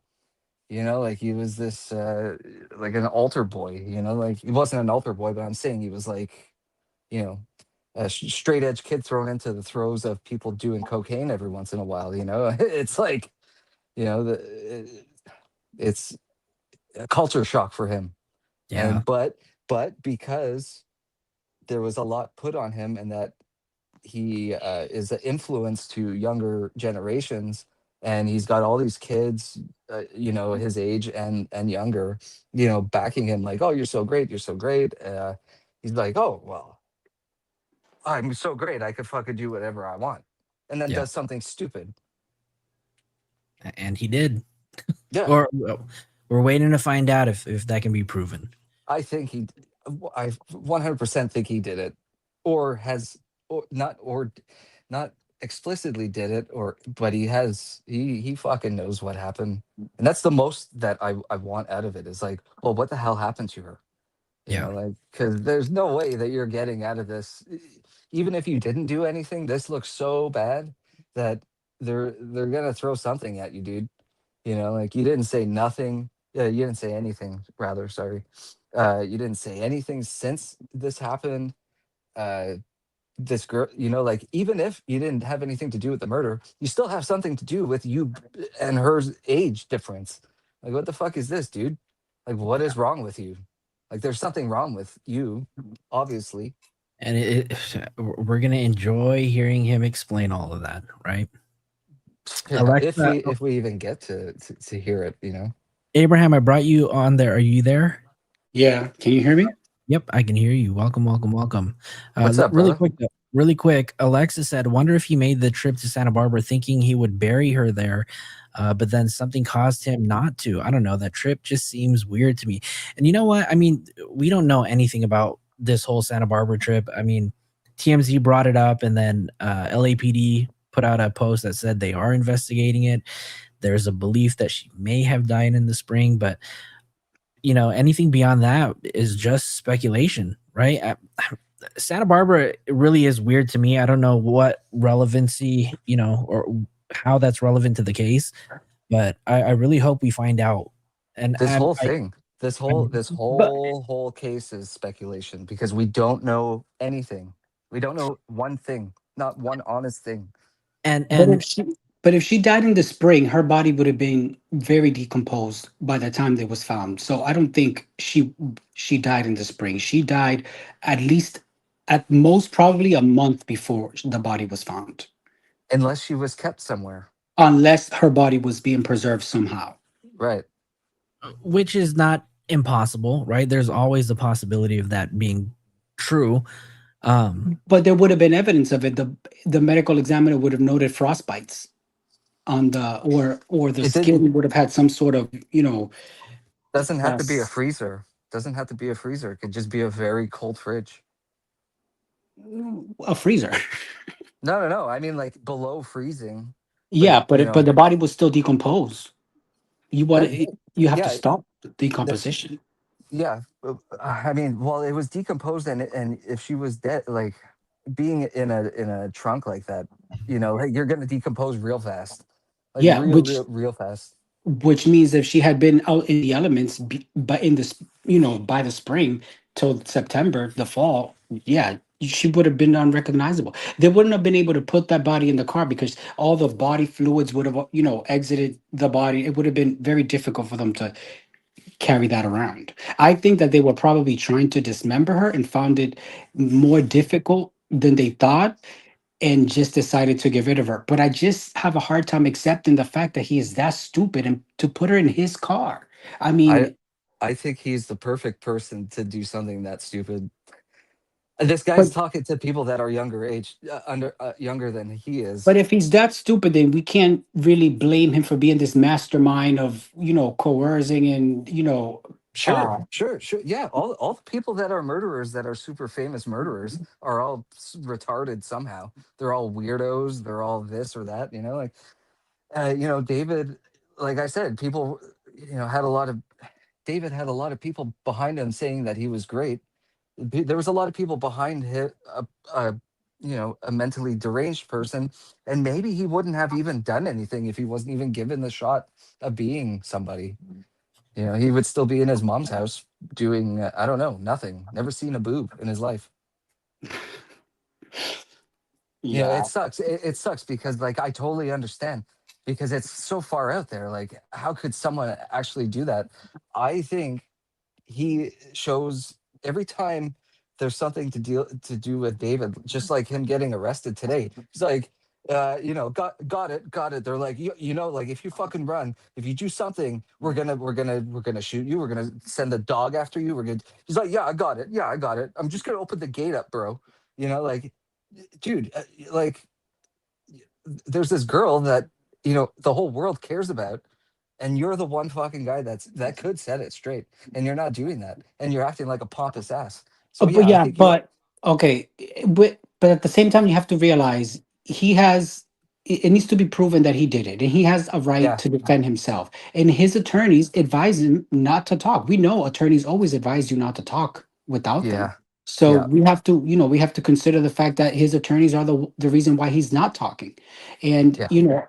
he hasn't been officially charged, so he cannot start talking without probably incriminating himself somehow because of the age that she was. There's no way that he did not know she was that young. No, It's and impossible. that's the thing. It's like, how come they didn't get him before, just for that? Like, aside from the murder stuff, but like, okay, well, we know that you're a pedophile. Well, they Like, want to have so, make sure that they got all the evidence to bring on the charges. They don't want this person to then be let go. I well, think that no, he that was I think that he was trying to flee. That's why this arrest came so suddenly before the grand jury indictment. I well, think they that he said was trying to flee. they're saying that it was a complaint, is why, and that's what I don't understand. Is Yeah, like, a complaint that he was trying to flee uh, yeah, and avoid prosecution. yeah, but they weren't even like, they would have brought him in already. That grand jury, as far as it seems right now, is that the grand jury is like done and over with, and this is like something new. So like, either someone in the police force like had one piece of evidence that they were working on, constant, and finally got something. And well, that's the thing, man. I don't know. Like, But what okay, it. look at this lady that got arrested at the airport before she was going to the Philippines. The she was in this big murder with the Florida. The What's her name? She just had a trial recently and was convicted. She was found guilty. I don't know Damn which it! one With that the was. prof- with the Markells, the professor that got killed in Florida by the family, and somebody in the chat must know who I'm talking about. Chris. No, the Adelson lady, Donna Okay. Adelson. They arrested her at the airport because she was attempting to flee, and that's when all the charges then came. All of a Yeah. sudden, they didn't just arrest her that day because they only arrested her that day because she was going to flee. Yeah, but David had already, like, once this had started, he left LA, went to Texas, and then we No, didn't but know where. she was going to flee to a country that has no extradition with the United States. Yeah, okay, she's okay.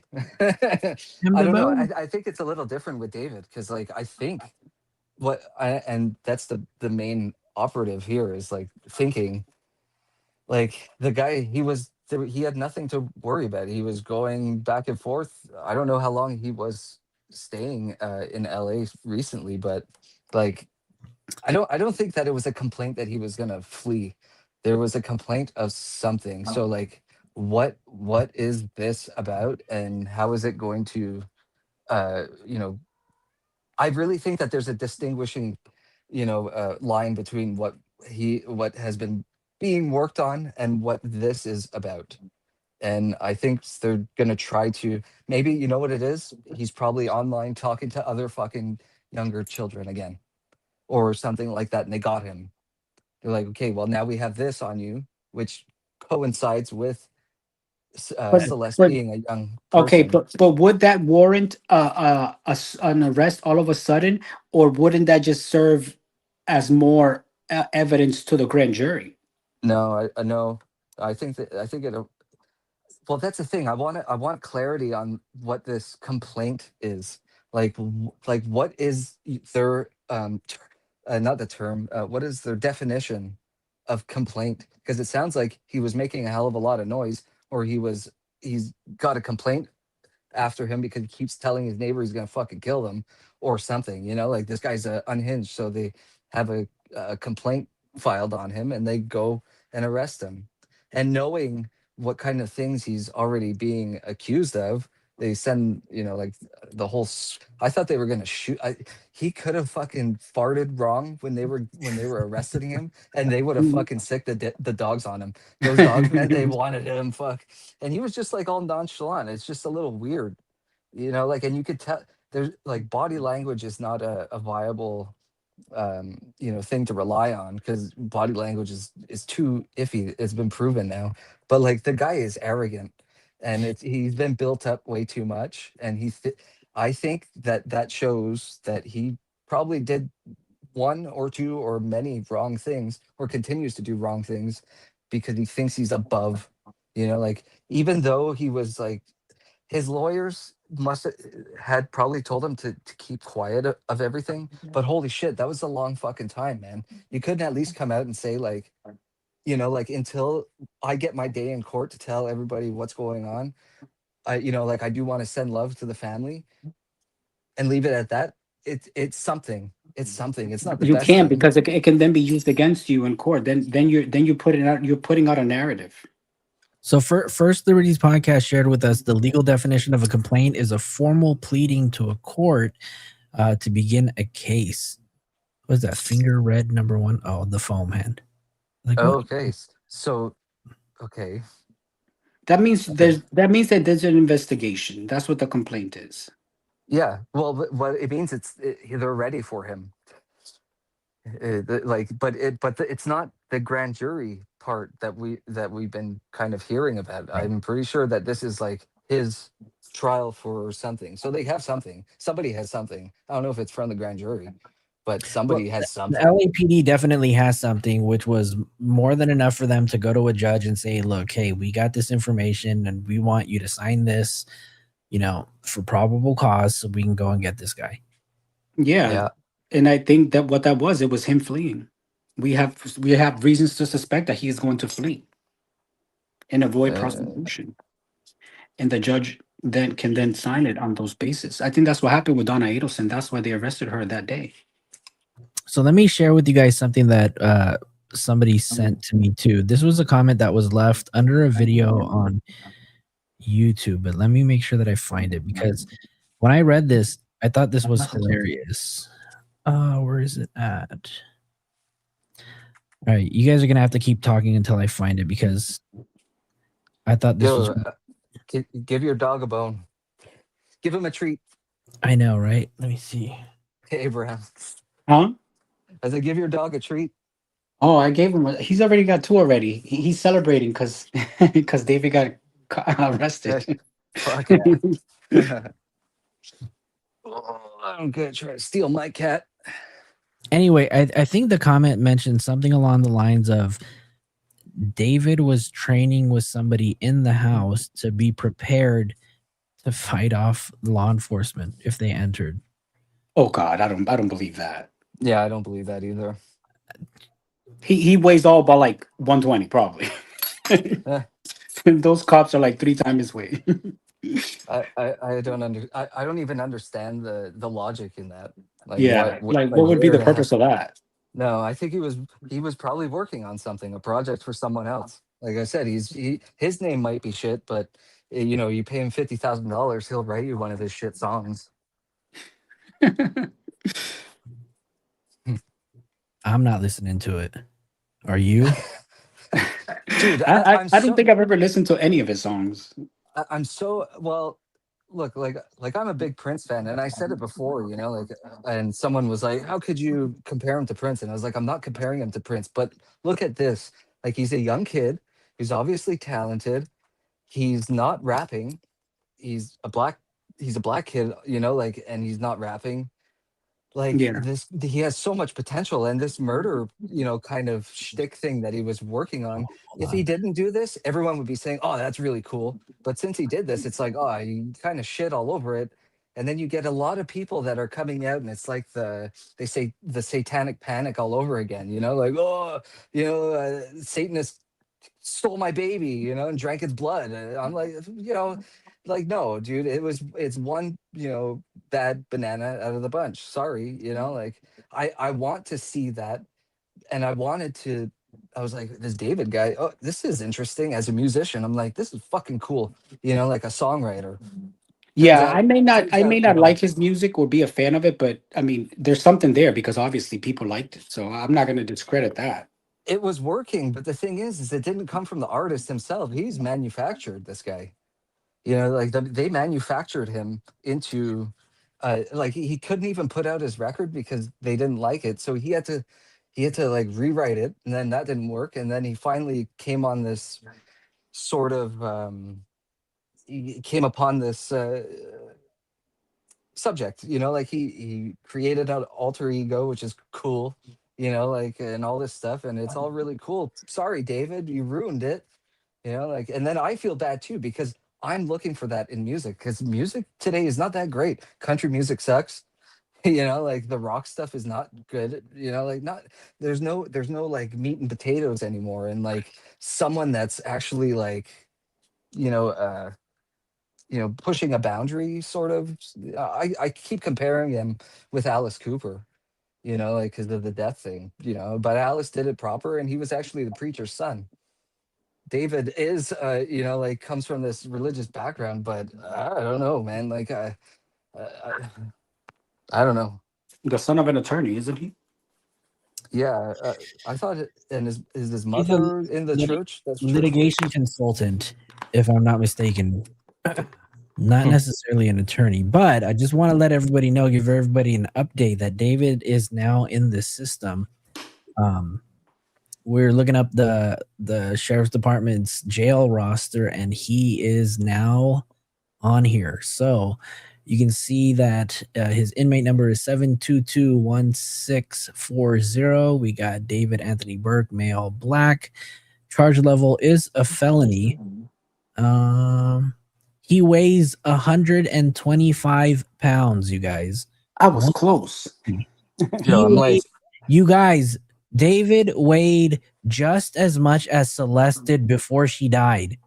Yo, he's gonna be some good pocket. He's gonna be a good jail wallet in. This guy was all but 5 foot nothing and 125 pounds. But it'll be like a while before he's put into general population. So he was arrested today at 5 o'clock. He was arrested by the LAPD robbery and homicide division. He was booked into the jail at 10:12, so literally almost a little over 2 hours ago. And then LAPD 77th Street. Total bail amount is no bail, no hold, no bail. Housing location LAPD, permanent housing assigned on this date. He was assigned at 10:12. Oh Lord! In California, usually when you are arrested for murder, I don't think you get a bail, right? I think that's why they charged him with that. Well, made the arrest under the suspicion of murder, so that he wouldn't get a bond. Someone's saying that Check people his are height. saying that he's really short, like 5. Well, here it says 5'2". 505, so I don't know if that means 5'5". I'm 5'5". So, but the best rock stars are very short. Freddie Mercury was short. Ronnie James Dio was short. Michael Jackson, Prince, everybody. Those guys. I wonder if he larger was than wearing life. heels. He was wearing heels when he got when they measured his height. They were holding him up like. Yeah, they're holding him up for his photo, right? Yeah, where'd he go? This is crazy. This is insane. No, it's good. What he did is insane. He deserves this. He deserves this. And I think, and also too, like in a sickening way, I'm going like, yeah, you fucking deserve this because you're a trash musician. I don't need people like you in this world making it fucking harder for me to make it somewhere where, like you get all this shit for free. And then I had to bust my ass, like becoming an overnight success. He didn't do that. He didn't play the fucking clubs. It's really sad that he did all this allegedly because he had a good thing going for himself. I thought I kind of didn't want to believe that somebody would jeopardize, and risk all that, for some nonsense. But here we are. Yeah. Dumb kid. He's a dumb kid. Very dumb, because a lot of people would literally killed to be in his position with the Yeah, record deal that he got. yeah, yeah. And it's like so hard to get a record deal these days. Being an honest musician, you know, like to be a session, just to be a session musician, you know, like that's like that's nothing visual, you know, like they don't need to put a ton of money behind you to set up social media and give you interviews and this. Just to be a session musician, to go and play the guitar for the pop stars is hard to get into, because Yeah. all the money right now is in hip hop. And that's not a bad thing, but like, look at the state of hip hop. It's, I feel that that's been taken complete advantage of, just because you could rhyme. Well, he And you was know, doing something different. He Look, was doing even something that's that what I mean. He had something interesting. and the I thought. majority of these hip hop artists, though, they're not even making a ton of money, you know. And, Yeah. and the reason why I say that is because if you take a look at a lot of the rappers now, those who have a large name, you know what they're doing right now is they're linking up with a ton of streamers, and they're starting to stream themselves.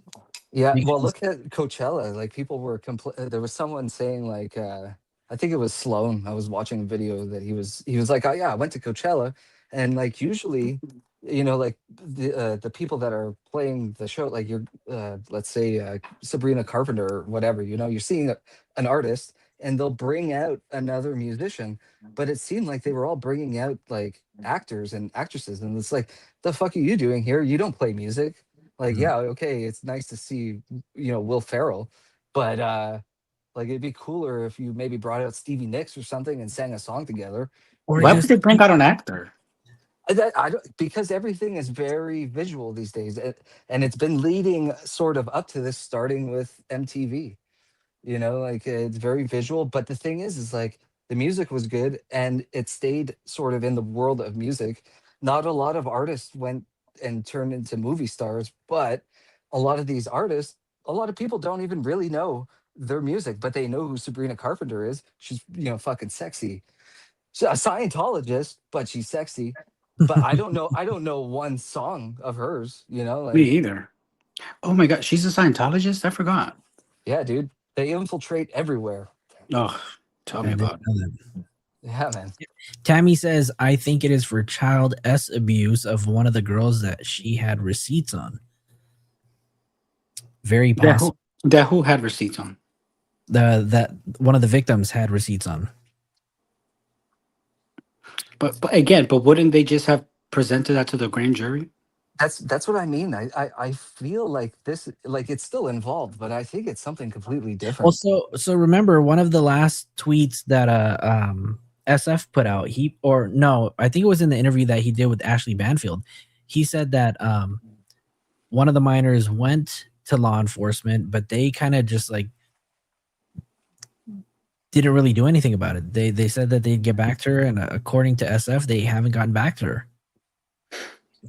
So I don't know. You know what I didn't know, like, till today, that I thought the body bags that people were talking about, I thought that was like law enforcement that placed her in body bags. I didn't realize she was already in body bags. Oh yeah, no, Yeah. she was. Oh, I didn't know that. Yeah, that's the first. As soon as I heard that they were legit body bags, I was like, where the hell did you get that? I And know. like, Well, that's apparently, so here, watch. Let's go to Amazon really quick, right? Because you can. Let me see.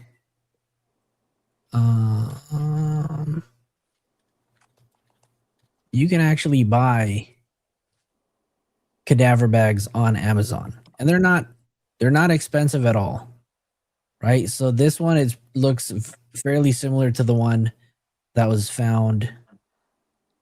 Let me see. they call it a sleeping camping bag. Human body bag, cadaver bag. It could be similar to this, right?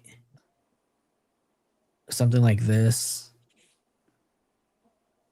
Now this one just looks like one of those tarps that you throw over like a canopy or something.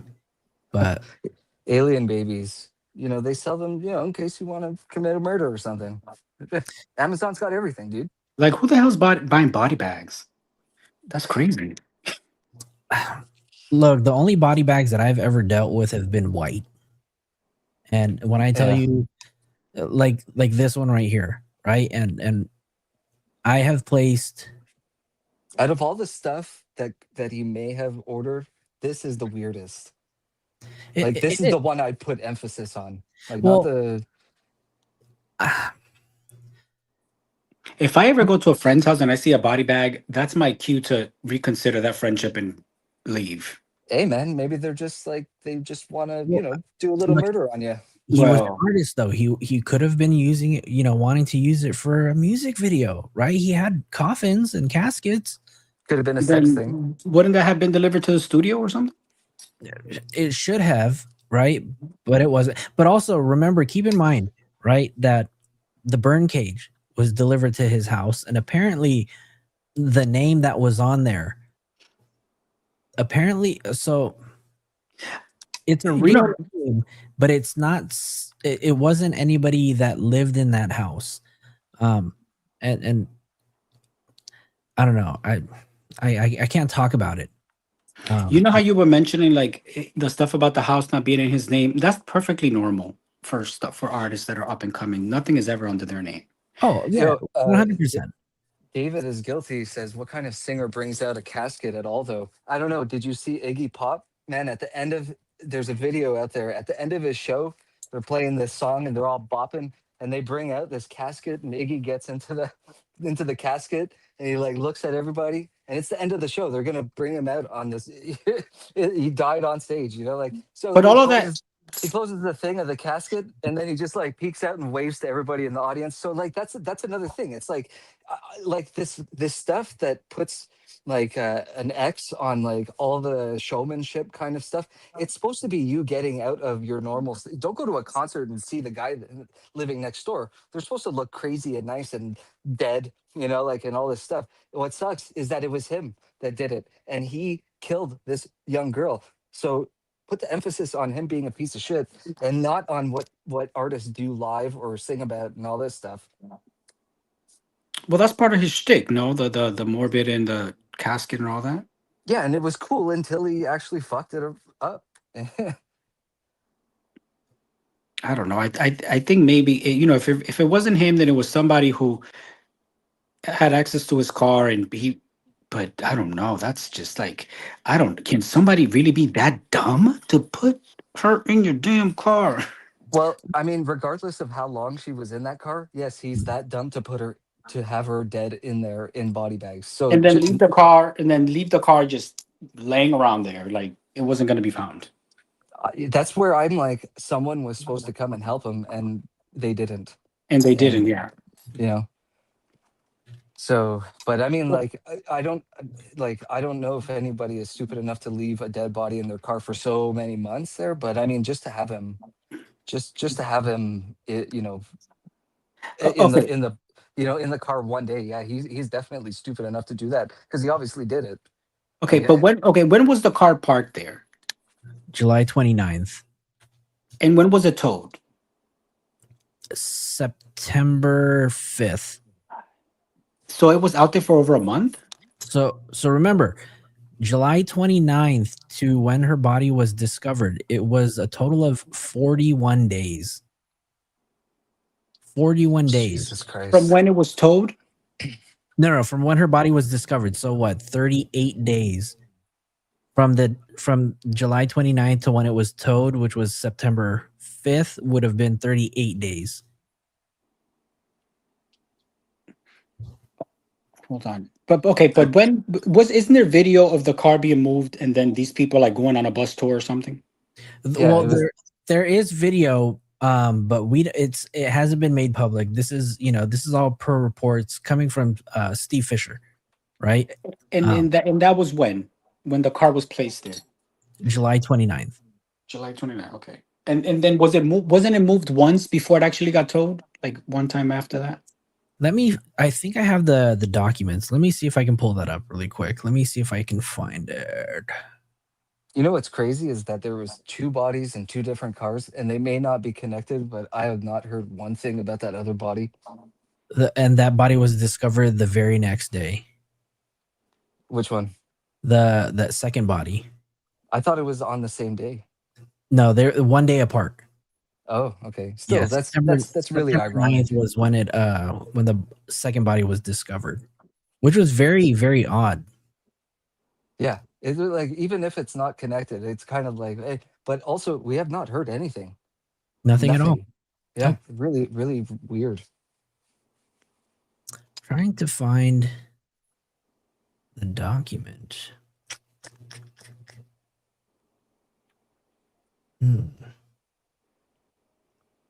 Someone said that I sound like I'm mad that he got that. I sound mad because he was busted. No, I'm mad from a musician's point of view that this guy had a lot of potential and screwed it up. But also, you have to think of it like clearly. There was definitely people helping him, and the dumb Yeah. kid was stupid enough to not do something right, and that's what got him. Like, I'm definitely mad. I'm mad at a million things, and Celeste too. But I'm mad at her family because there's not a lot of I think too many people are speculating on the wrong things. I think that all of the blame, not all of the blame, that's a wrong turn of phrase. I think that no, like people are ignoring the record company. People are ignoring the management. I don't think the record company had anything to do with it. They're not gonna. A record company is not gonna jeopardize their reputation for that. For this. Oh yes, but no, you know how much money they put on behind him. They're like, you got to fucking clean this up. You better But clean this up. yeah, but it's not like he's this big mafia person that's gonna have the ability to clean it up. So unless That's not they are and they always have been. I think they have more to lose by doing that than just letting it go and considering it a loss as an investment. If he told them about it, yeah, which I think he went to his manager, and his manager started because like now that he's not like now that okay, like his manager, let's say theoretically, I'm not saying this happened, but this is how I imagine it happening. David goes to his manager, says, I killed the girl. And his manager goes, well, you got a tour starting tomorrow. So like, and then he calls his guys at the record company and they work with the manager and clear him. And it's aside from David. And this is all stuff that happens in the back room. Like, and then David's there to sort of fend for himself, but he's not really fending for himself because if he was, and they actually let him deal with this on his own, they would have gotten him with something way earlier than they did. But if that was the case, then they would have just put like swept everything into the rug. I mean, they would have just That's exactly what they were trying to do. Gentlemen, continue the conversation really quick. I'm just gonna step out really quick to grab a drink, grab some water. I'll be right back. I like the record company does that, and it's. I was telling Flojo that like just watching music documentaries and stuff, like they tell you a lot of stuff that they help clear up. I would agree that they they do some damage control when it comes to uh perhaps a fight with with a domestic abuse or drinking and driving or stuff or something like that. I would understand that, but as far as this, I don't know. I don't think so. I think so. They're not the. I think they were putting a lot of money behind him, and like maybe I'm wrong. Like I'm not saying that this actually happened or anything, but I'm saying that it's so far in the realm of possibility that we can't be ignorant to the fact that like the way that things are being covered up and everything's slow and like the law enforcement is like grasping on like the smallest things because they're not getting help from nobody. They're not getting help from David, nobody, because the cover up, the PR is immaculate. And if David did the right thing, well, not but okay, but if that not if David did the right thing. If David moved properly the way that they told him to move, then all this stuff, she would have just been another body somewhere that they found and have no ties with anybody. Okay, but the perception to the public would have been something different if that were true, because the record company would then have them doing, kept going business as usual and pretend that it wasn't happening. That That's would what they make were. sense. But they That weren't. They weren't because they immediately. I mean, the moment that the sponsors pulled out, he had to stop the tour. That is not up to him. It's not up to the record label. It's up no, to no, the no, sponsors. no. He didn't stop the tour. He stopped it like a little bit after because Yeah, because they the found this. the sponsors pulled out, and they're the ones who bring in the money. No, Without no, them, no. you can't do the He's tour. he still had the dates. He canceled himself. But the day that they found the Tesla, he was playing a show that night. And I think he played another couple nights after that. And then finally he stopped and he went radio silent. So they were like, yeah, you keep going at, okay. So, let's think of it. Maybe they didn't know. They're like, okay, you have nothing to do with this. Then you have nothing to worry about. You do go talk to the cops when you have to. You keep doing the fucking tour. They don't care about nobody. They care about that money because we put $10 million into you. And so far with this tour, you've only covered about 5 point whatever, Yes. Yes, you but if know, the public thinks that you actually did this and that you're responsible based on the videos that you put out there, then the sponsors are risking, losing their money. Because if the people are no he's longer going to support him, then they're not going to attend the concerts. That's money they're losing. he's a musician though. They're not sponsoring his concerts. He was being Yeah, his sponsored. tour. They sponsor. You need sponsorships to do tours. No, you don't. No, you don't.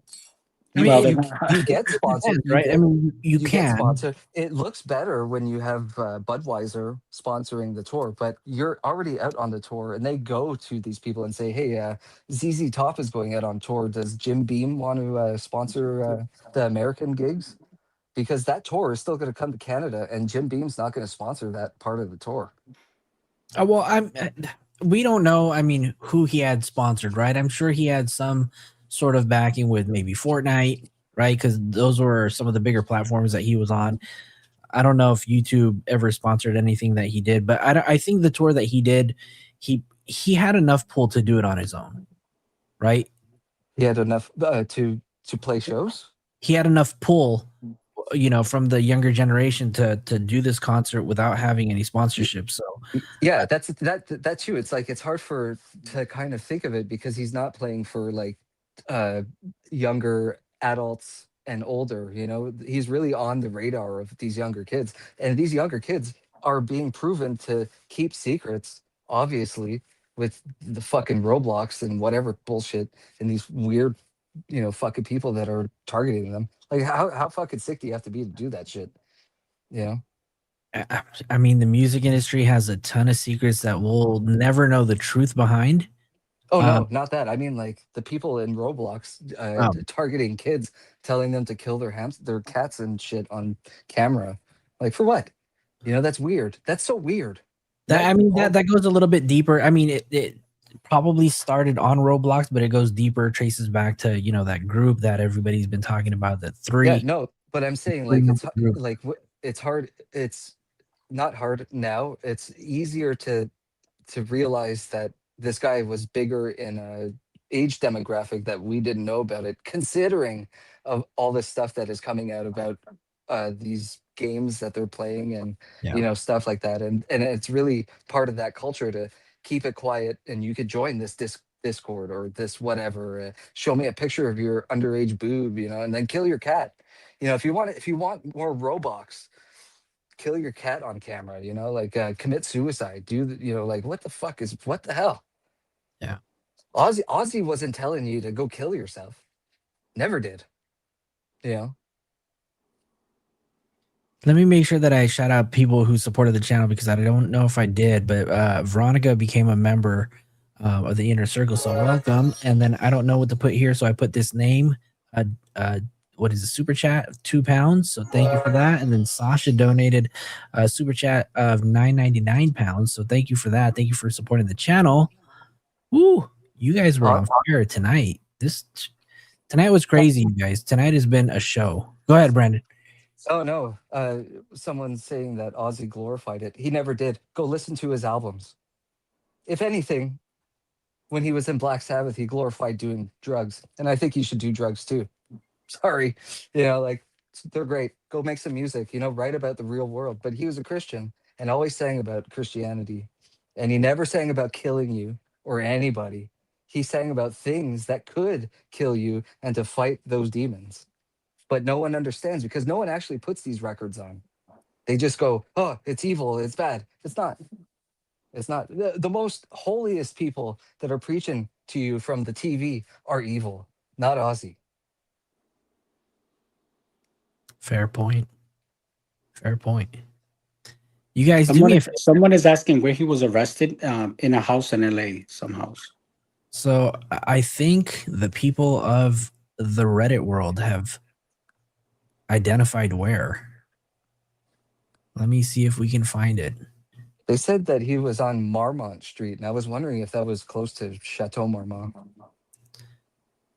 You know, it very well could be. So let's see. What's his name? Matt Thibodeau put out a video. Let's go ahead and check this out really quick. See if he's got anything new to share. This is another one of David's friends who has reportedly been subpoenaed to testify in front of this grand jury. Wait, hold on. Is this new? No. I apologize. Justice for Celeste, you guys. Justice for Celeste. You guys, this emoji looks familiar to you guys, right? Drop one of these in the chat. Drop one of these in the chat.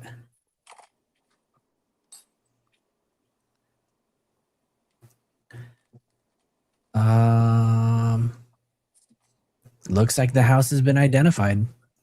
Looks like it's been identified as Sandra Bullock's house. Wow. The kid's still employed. Her old house? I'm assuming it would be an older home.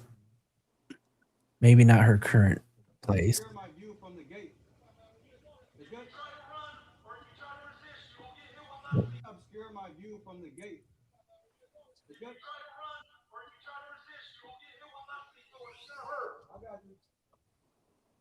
You'll be hit with non-lethal and it's gonna hurt. They should have accidentally dropped a pallet. Hit him with a pallet. Imagine if they just let the canine out on him. Let the canine out on him. Yeah, we won't do nothing. Get him right in the fucking balls.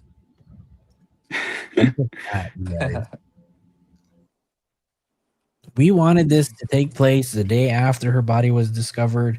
We wanted this to take place on Valentine's Day, on his 21st birthday, but we got it on April 16th. That's what I'm saying, man. It would have. They would have got him right after if there wasn't a good enough cleanup crew. Because someone was going, no. You know, you can't do that. The guy's on tour, you know, like, just talk to him. And they did. They went to go see him. They talked to him, whether it was at the show or not, somewhere. They had to have gone to see him once they found out it was his car. And he was like, nah, it's not me. Alexa, thank you for becoming a member of the Inner Circle. Welcome, welcome, welcome, welcome.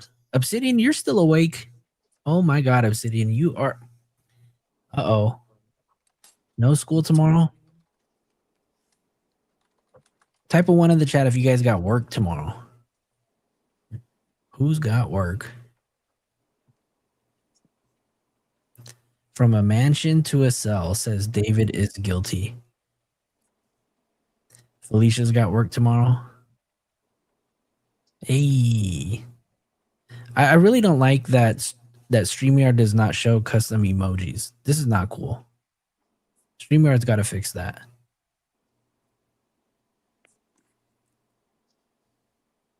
But anyways, Alexa, thank you for becoming a member and supporting the channel.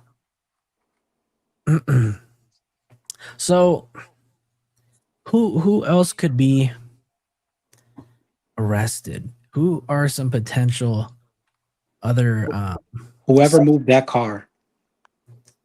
Yeah. If that's not someone we know already, because I know that David's probably going to say something about some of the people that we know already. But if someone helped them that's out of the public eye and has not been named yet already, we're not going to become privy to anybody else.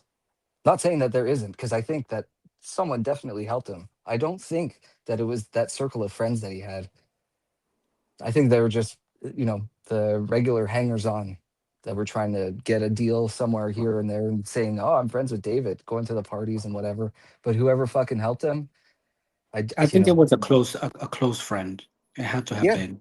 I yeah, mean, outside of the music realm, I'm pretty yeah. sure. Not because not because I think that it's I just think that whoever he went to see in Santa Monica or Barbara or wherever the hell he went, that person is the one that helped him. Felicia, thank you for hanging out. Have a good night. Get your rest and have fun at work tomorrow. Ranch and Toes, you start at 5:30. You are great. And it's 4 a.m. and you have not gotten to sleep. Oh, I am so sorry. I'm sorry we kept you awake. But you guys, Khadijah Lynn dropped a video, so let's hear what she has to say. After all of this time, David has been arrested for the murder of Celeste Rivas Hernandez. David was arrested today by the LAPD Robbery and Homicide Division, and he is currently being held without bail. Now, this information is just now coming out, so there isn't a lot of information, but what we do know is the fact that they are holding him on no bail until Monday, where they present the case to the district attorney. One thing I will be interested to find out is how they are going about these charges, because we do know, based off the grand jury documents that leaked last month because of David's parents fighting the subpoenas in a Texas court, they were looking to try to charge David under premeditated murder. Rancher Toad, thank you so much for your $5 super chat. Girls are definitely going to be writing him love letters in prison. And I hope the boys write them too. Of Celeste Rivas Hernandez. So I will be interested to find out if that is still the case in the way that they are charging David. It seems like they might not even have relied on the grand jury for an indictment, because it seems like the LAPD just straight arrested him, since it is saying that they are presenting the case to the district attorney's office on Monday. And if that is in fact the case, that is a big deal, because that means LAPD got some type of evidence where they believe it was enough to charge David with the murder of Celeste Rivas Hernandez. As you know, it has been 7 months now since Celeste Rivas Hernandez was found in the front of David's Tesla. And it finally looks like we are one step closer to hopefully getting justice for Celeste Rivas Hernandez. As more information comes out, you guys know I will definitely be following this case very, very closely. Y'all let me know what you guys think about all this in the comments. In the comments. Premeditated murder is what she said they got him on. How did that, where did that come from? Yeah, that you need a lot of proof for that.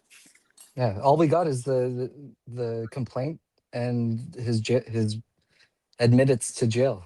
Like, that'd be nice, like. I But mean, isn't it the DA the DA is the one that charges, that chooses to charge and what to charge him with? right, but it doesn't. It sounds like I mean, he's without bail, so I mean, it's plausible. But it's just like, where did that come from? They're gonna hold his ass until pretrial. That's hold on to him. Just lock him up. Throw away the key. Yeah, pretty much, man. I thought California had no bond if you're accused of murder, like if that's what you're being arrested for. That's a First Liberties podcast question. And he said 187A means malice aforethought. This doesn't specifically mean premeditation. It means you consciously chose to take human life. First Liberties podcast is always coming through. So much insight. So thank you, Joe. Thank you for sharing. This. You know what? Once evidence starts to come out, I guarantee you that everything that we learn is going to blow our minds. This is going to be, if you thought some of the stuff that SF has given us was crazy, just imagine the stuff that's going to be uncovered in the evidence.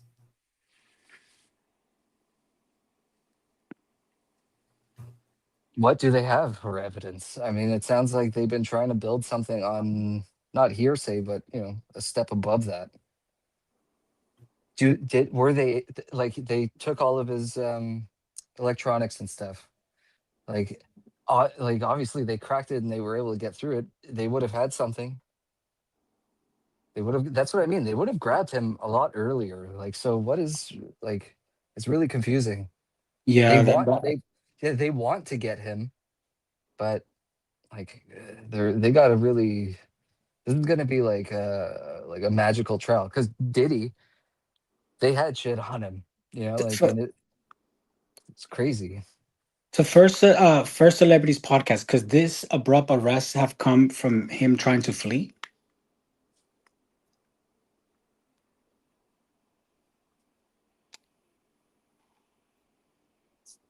To be held without bail, the evidence of any felony has to be overwhelming and create a presumption the defendant is a threat to the general public.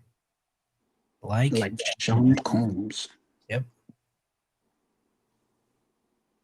Wow. I don't know. It just sounds like, I think, in my opinion, it sounds like they think this stuff. Therefore, he could be a threat to the public. But that's what I mean. It's like, why now? Like, it's still very vague. Everything is very vague. We're gonna find out. I'm sure we're gonna find out a lot on Monday. Maybe not everything that we want to find out, but we're gonna find out on Monday. I actually hope they come and say something tomorrow. Hopefully. If I'm available on Monday, we'll be there for a press. He also needs a bail hearing first. No. Well, that's why he goes in front of a judge. First Liberties podcast said, "Why now is a great question. Could be something brand new." That's what I think. No mugshot at the moment. If anybody can find one, let me know.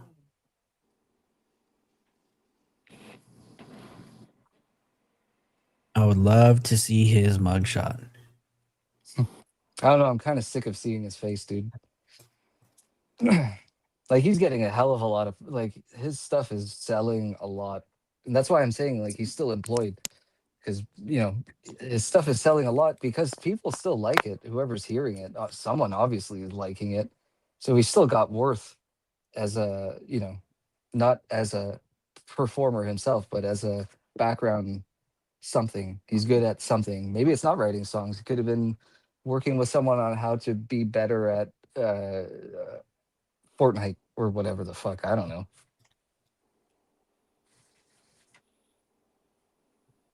Hold on, I found some photos. Not the mugshot, but Reuters posted some photos.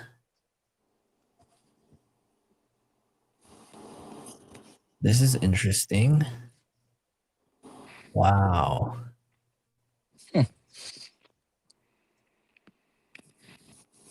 Anybody know who's living in that house? In Sandra Bullock's old house? Who's in there right now? No, hold on. Let me check with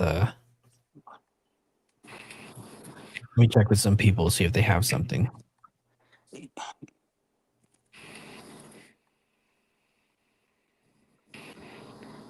Not too long ago, I heard somewhere, like, it was some celebrity that had bought that house. Who was it? That So- one that he was in? Yeah, well, if it's Sandra Bullock's, I remember seeing something not related to this, of course, but just they mentioned that someone had bought the old house of Sandra Bullock, which I think was also Halle Berry's before that. Okay, I was gonna say, was it Halle Berry? No, because I think Halle Berry owned it first, then Sandra, then somebody else. Oh, okay. Let's take a look at this house. So, hold on. Let's see. It's a nice house. Hold on. Let me make sure that this is it. It's a $3.5 million house. Okay. Let me just get the photos and then we'll share. So these are some of the first looks of the house that he was arrested at. Anybody else find it funny that he was, found by these? He found success by coming out of his closet.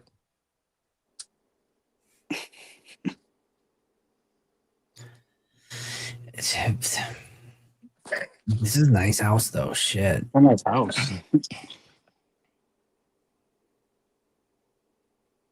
He was probably renting it, probably.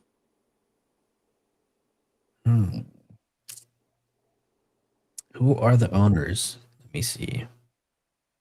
$17,000 a month. I can check. I wonder if does California use the MLS? Yeah. They do? For photos? No, the MLS for like realtors for houses and list Yeah, houses. yeah, and stuff. yeah. They do? Oh, maybe I could log into my MLS and check who owns it. Hold on.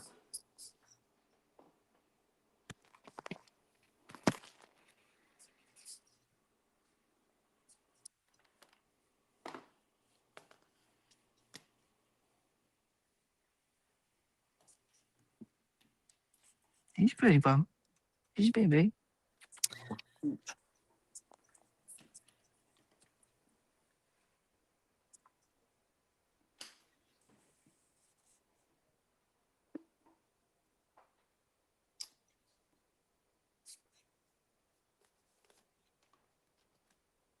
You know, if anyone has anything to say about evil spirits and stuff, look at R. Kelly, man. Stuck in that closet, you know, like this guy's finding his songs in the closet. Like, come on.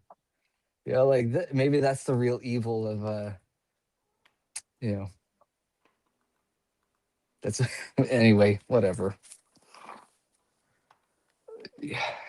Isn't R. Kelly in jail? Yeah, bro. Yeah. I don't know. It's funny because I was just watching that video where he was crying during that interview. I can't believe you caught me for raping these girls. I can't believe it. You think I would do that? I would, but can you believe it? He's just ridiculous. R. Kelly, R. Kelly. Do you have the address to the house? This one is 1615 Marmont.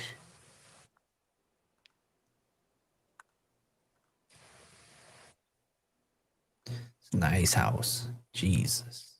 It might be if it's close to Chateau Marmont, then that is very close to the strip. They said, hold on, let me see if I can Google Maps.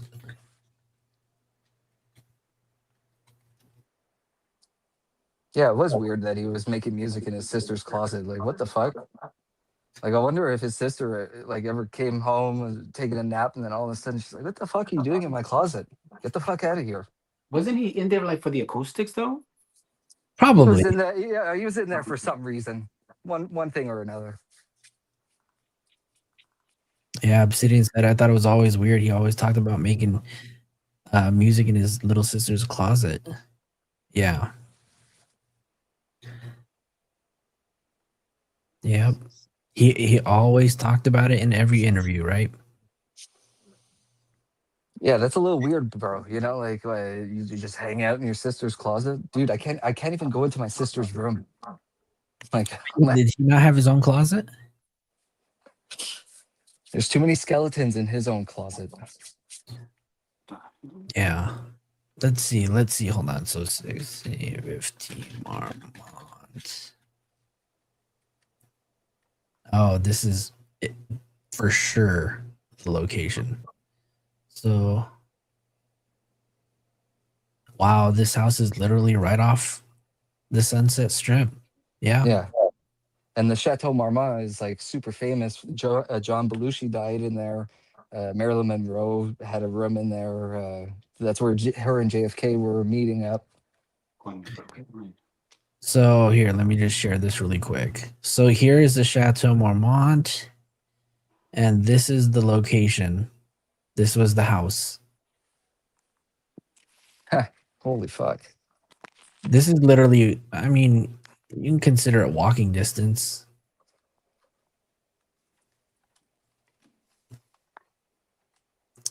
But here we go, you guys. This was it.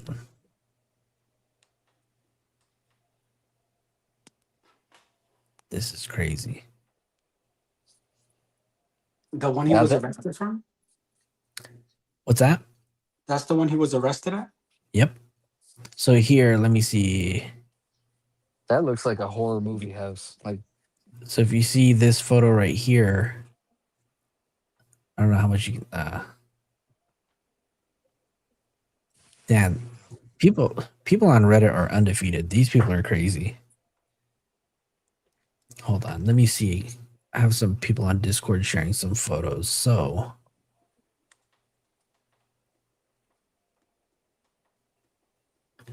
let me save this really quick. Someone said that he was in there for 7 months straight, and if that's true, then that reaffirms my saying. Like, this guy was walking around with angels' tits on his shoulders. Because, like, how could you, like, why? What is? It makes no sense. Stay at your mama's house, dude. Look at this one right here. So this is so here, let me go back to this video right over here. Right, hold on. This one, so as you can hear him, right? Listen to him talk. Oops. Look, it's gonna obscure my view from the gate. The gate.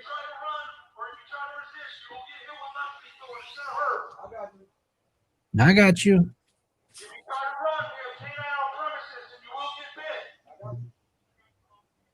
All right, so the gate is locked. Do I open the gate? Undefeated for sure. Open the gate.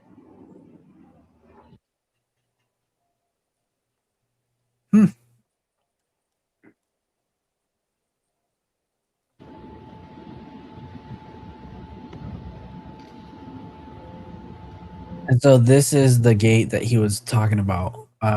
Where's the photo at? This one right over here. The black gate is obscuring my view. So he's definitely talking about this one right here. So it must have been this neighbor here who saw everything. This is crazy, y'all. This is crazy. I don't know, man. It looks like someone was filming from upstairs of Yeah. the house that he's coming out of. So let me see. We go back to this part right here. Let me see. This video isn't the clearest. Let me see. So he's right here. He literally like has his hands up, and I don't know if there. So you can see here. This is his left arm. This is his right arm. This is his head. Oh wait, hold on. This is his left arm right here. This is his right arm right here. This is his head. So he's got his hands up. He's got both of his hands up right over here. And he's saying that the black gate is obscuring his view. Look, it's gonna obscure my view from the gate. The gate.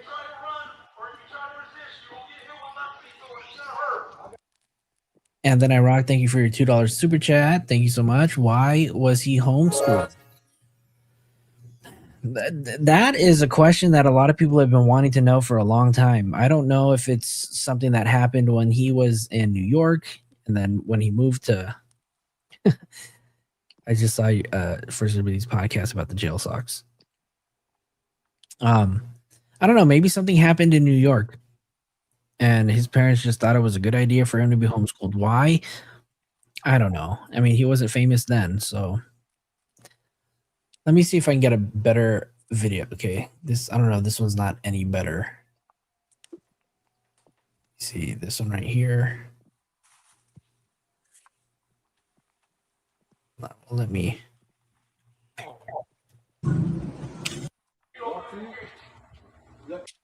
don't know if you can see this right here, but this is left hand, his right hand, his head.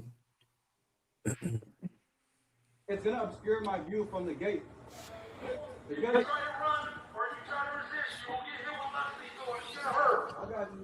I got you.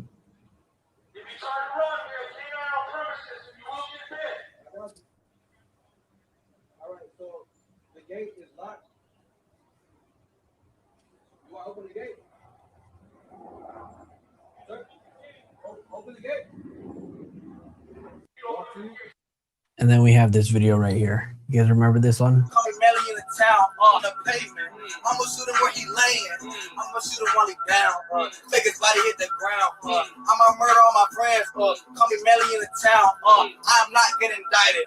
I'm shooting him on sight, and what? He gonna pull up in a he gonna pull up and deny it. I'm like testifying in court. Hey, Your Honor, I did not buy it. I did not even try it. I just wanted to rely it. What a pompous asshole. What's the address again? 1615 Marmont. 1615. That shower cap has another body inside. That's where he keeps his brains because he ain't got none in his head. Street or avenue? Let's see. Avenue. In LA? Yep. 90069.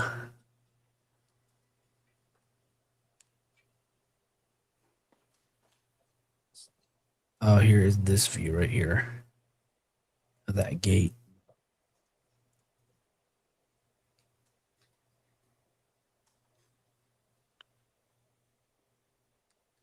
All right, guys, it's 4:30. I'm gonna have to get out of here and do Brandon, my own stay-ons. thank you so much for hanging out and joining the show. We appreciate you hanging out and sharing your insight. Yeah, brother. I would like to come on another time, anytime. Absolutely. Thank you so much. It didn't come up. I don't think I have access to California listings, only Florida. No worries. No worries. Have a good night, guys. Thank you, Brandon. Have a good night. Thank you for hanging out. Alexa, after the show, I'm gonna post a link to the Discord on our members only community wall. So make sure that you check it out. And also, I will ask after this video is finished if you guys can come back and then hype the video. We had a ton of lovely guests. Abraham joined the show. Joe from First Liberties podcast joined the show and shared a ton of legal insight. So we do appreciate that as well. Abraham also all the way from Miami. It's 4:30 in the morning. He stayed up late with us and always staying up late every time we go on. So I appreciate that.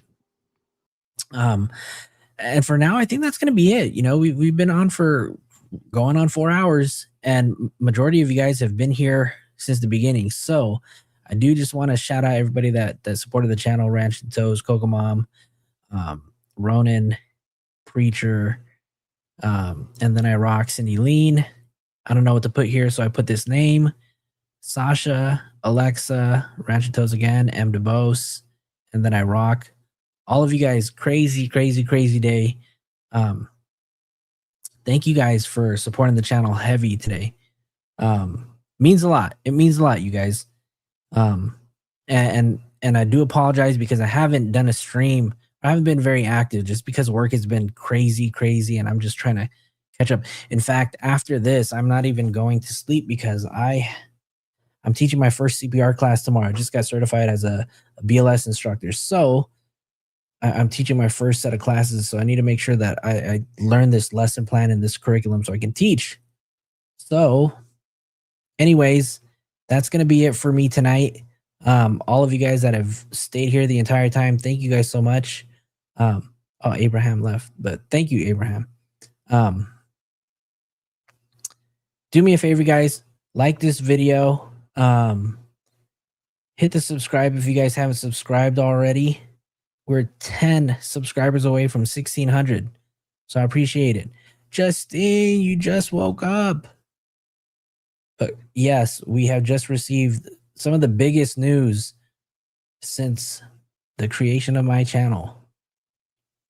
Anyways, thank you guys so much for supporting the channel. I do appreciate you guys for hanging out. God, I missed you guys. I miss you guys. But we'll definitely have to come back. I will be out of town this weekend, so probably won't be able to stream the rest of the week unless I have a chance to do it out of town. So maybe. Anyways, thank you guys. Raina, I just got your email too, so thank you for sharing that information. I'm gonna post the Discord link on the community wall right after. So all of you new members, please make sure you guys go join. That's going to be it. Thank you guys so much for hanging out. I will see you guys another time. Love you guys. Peace.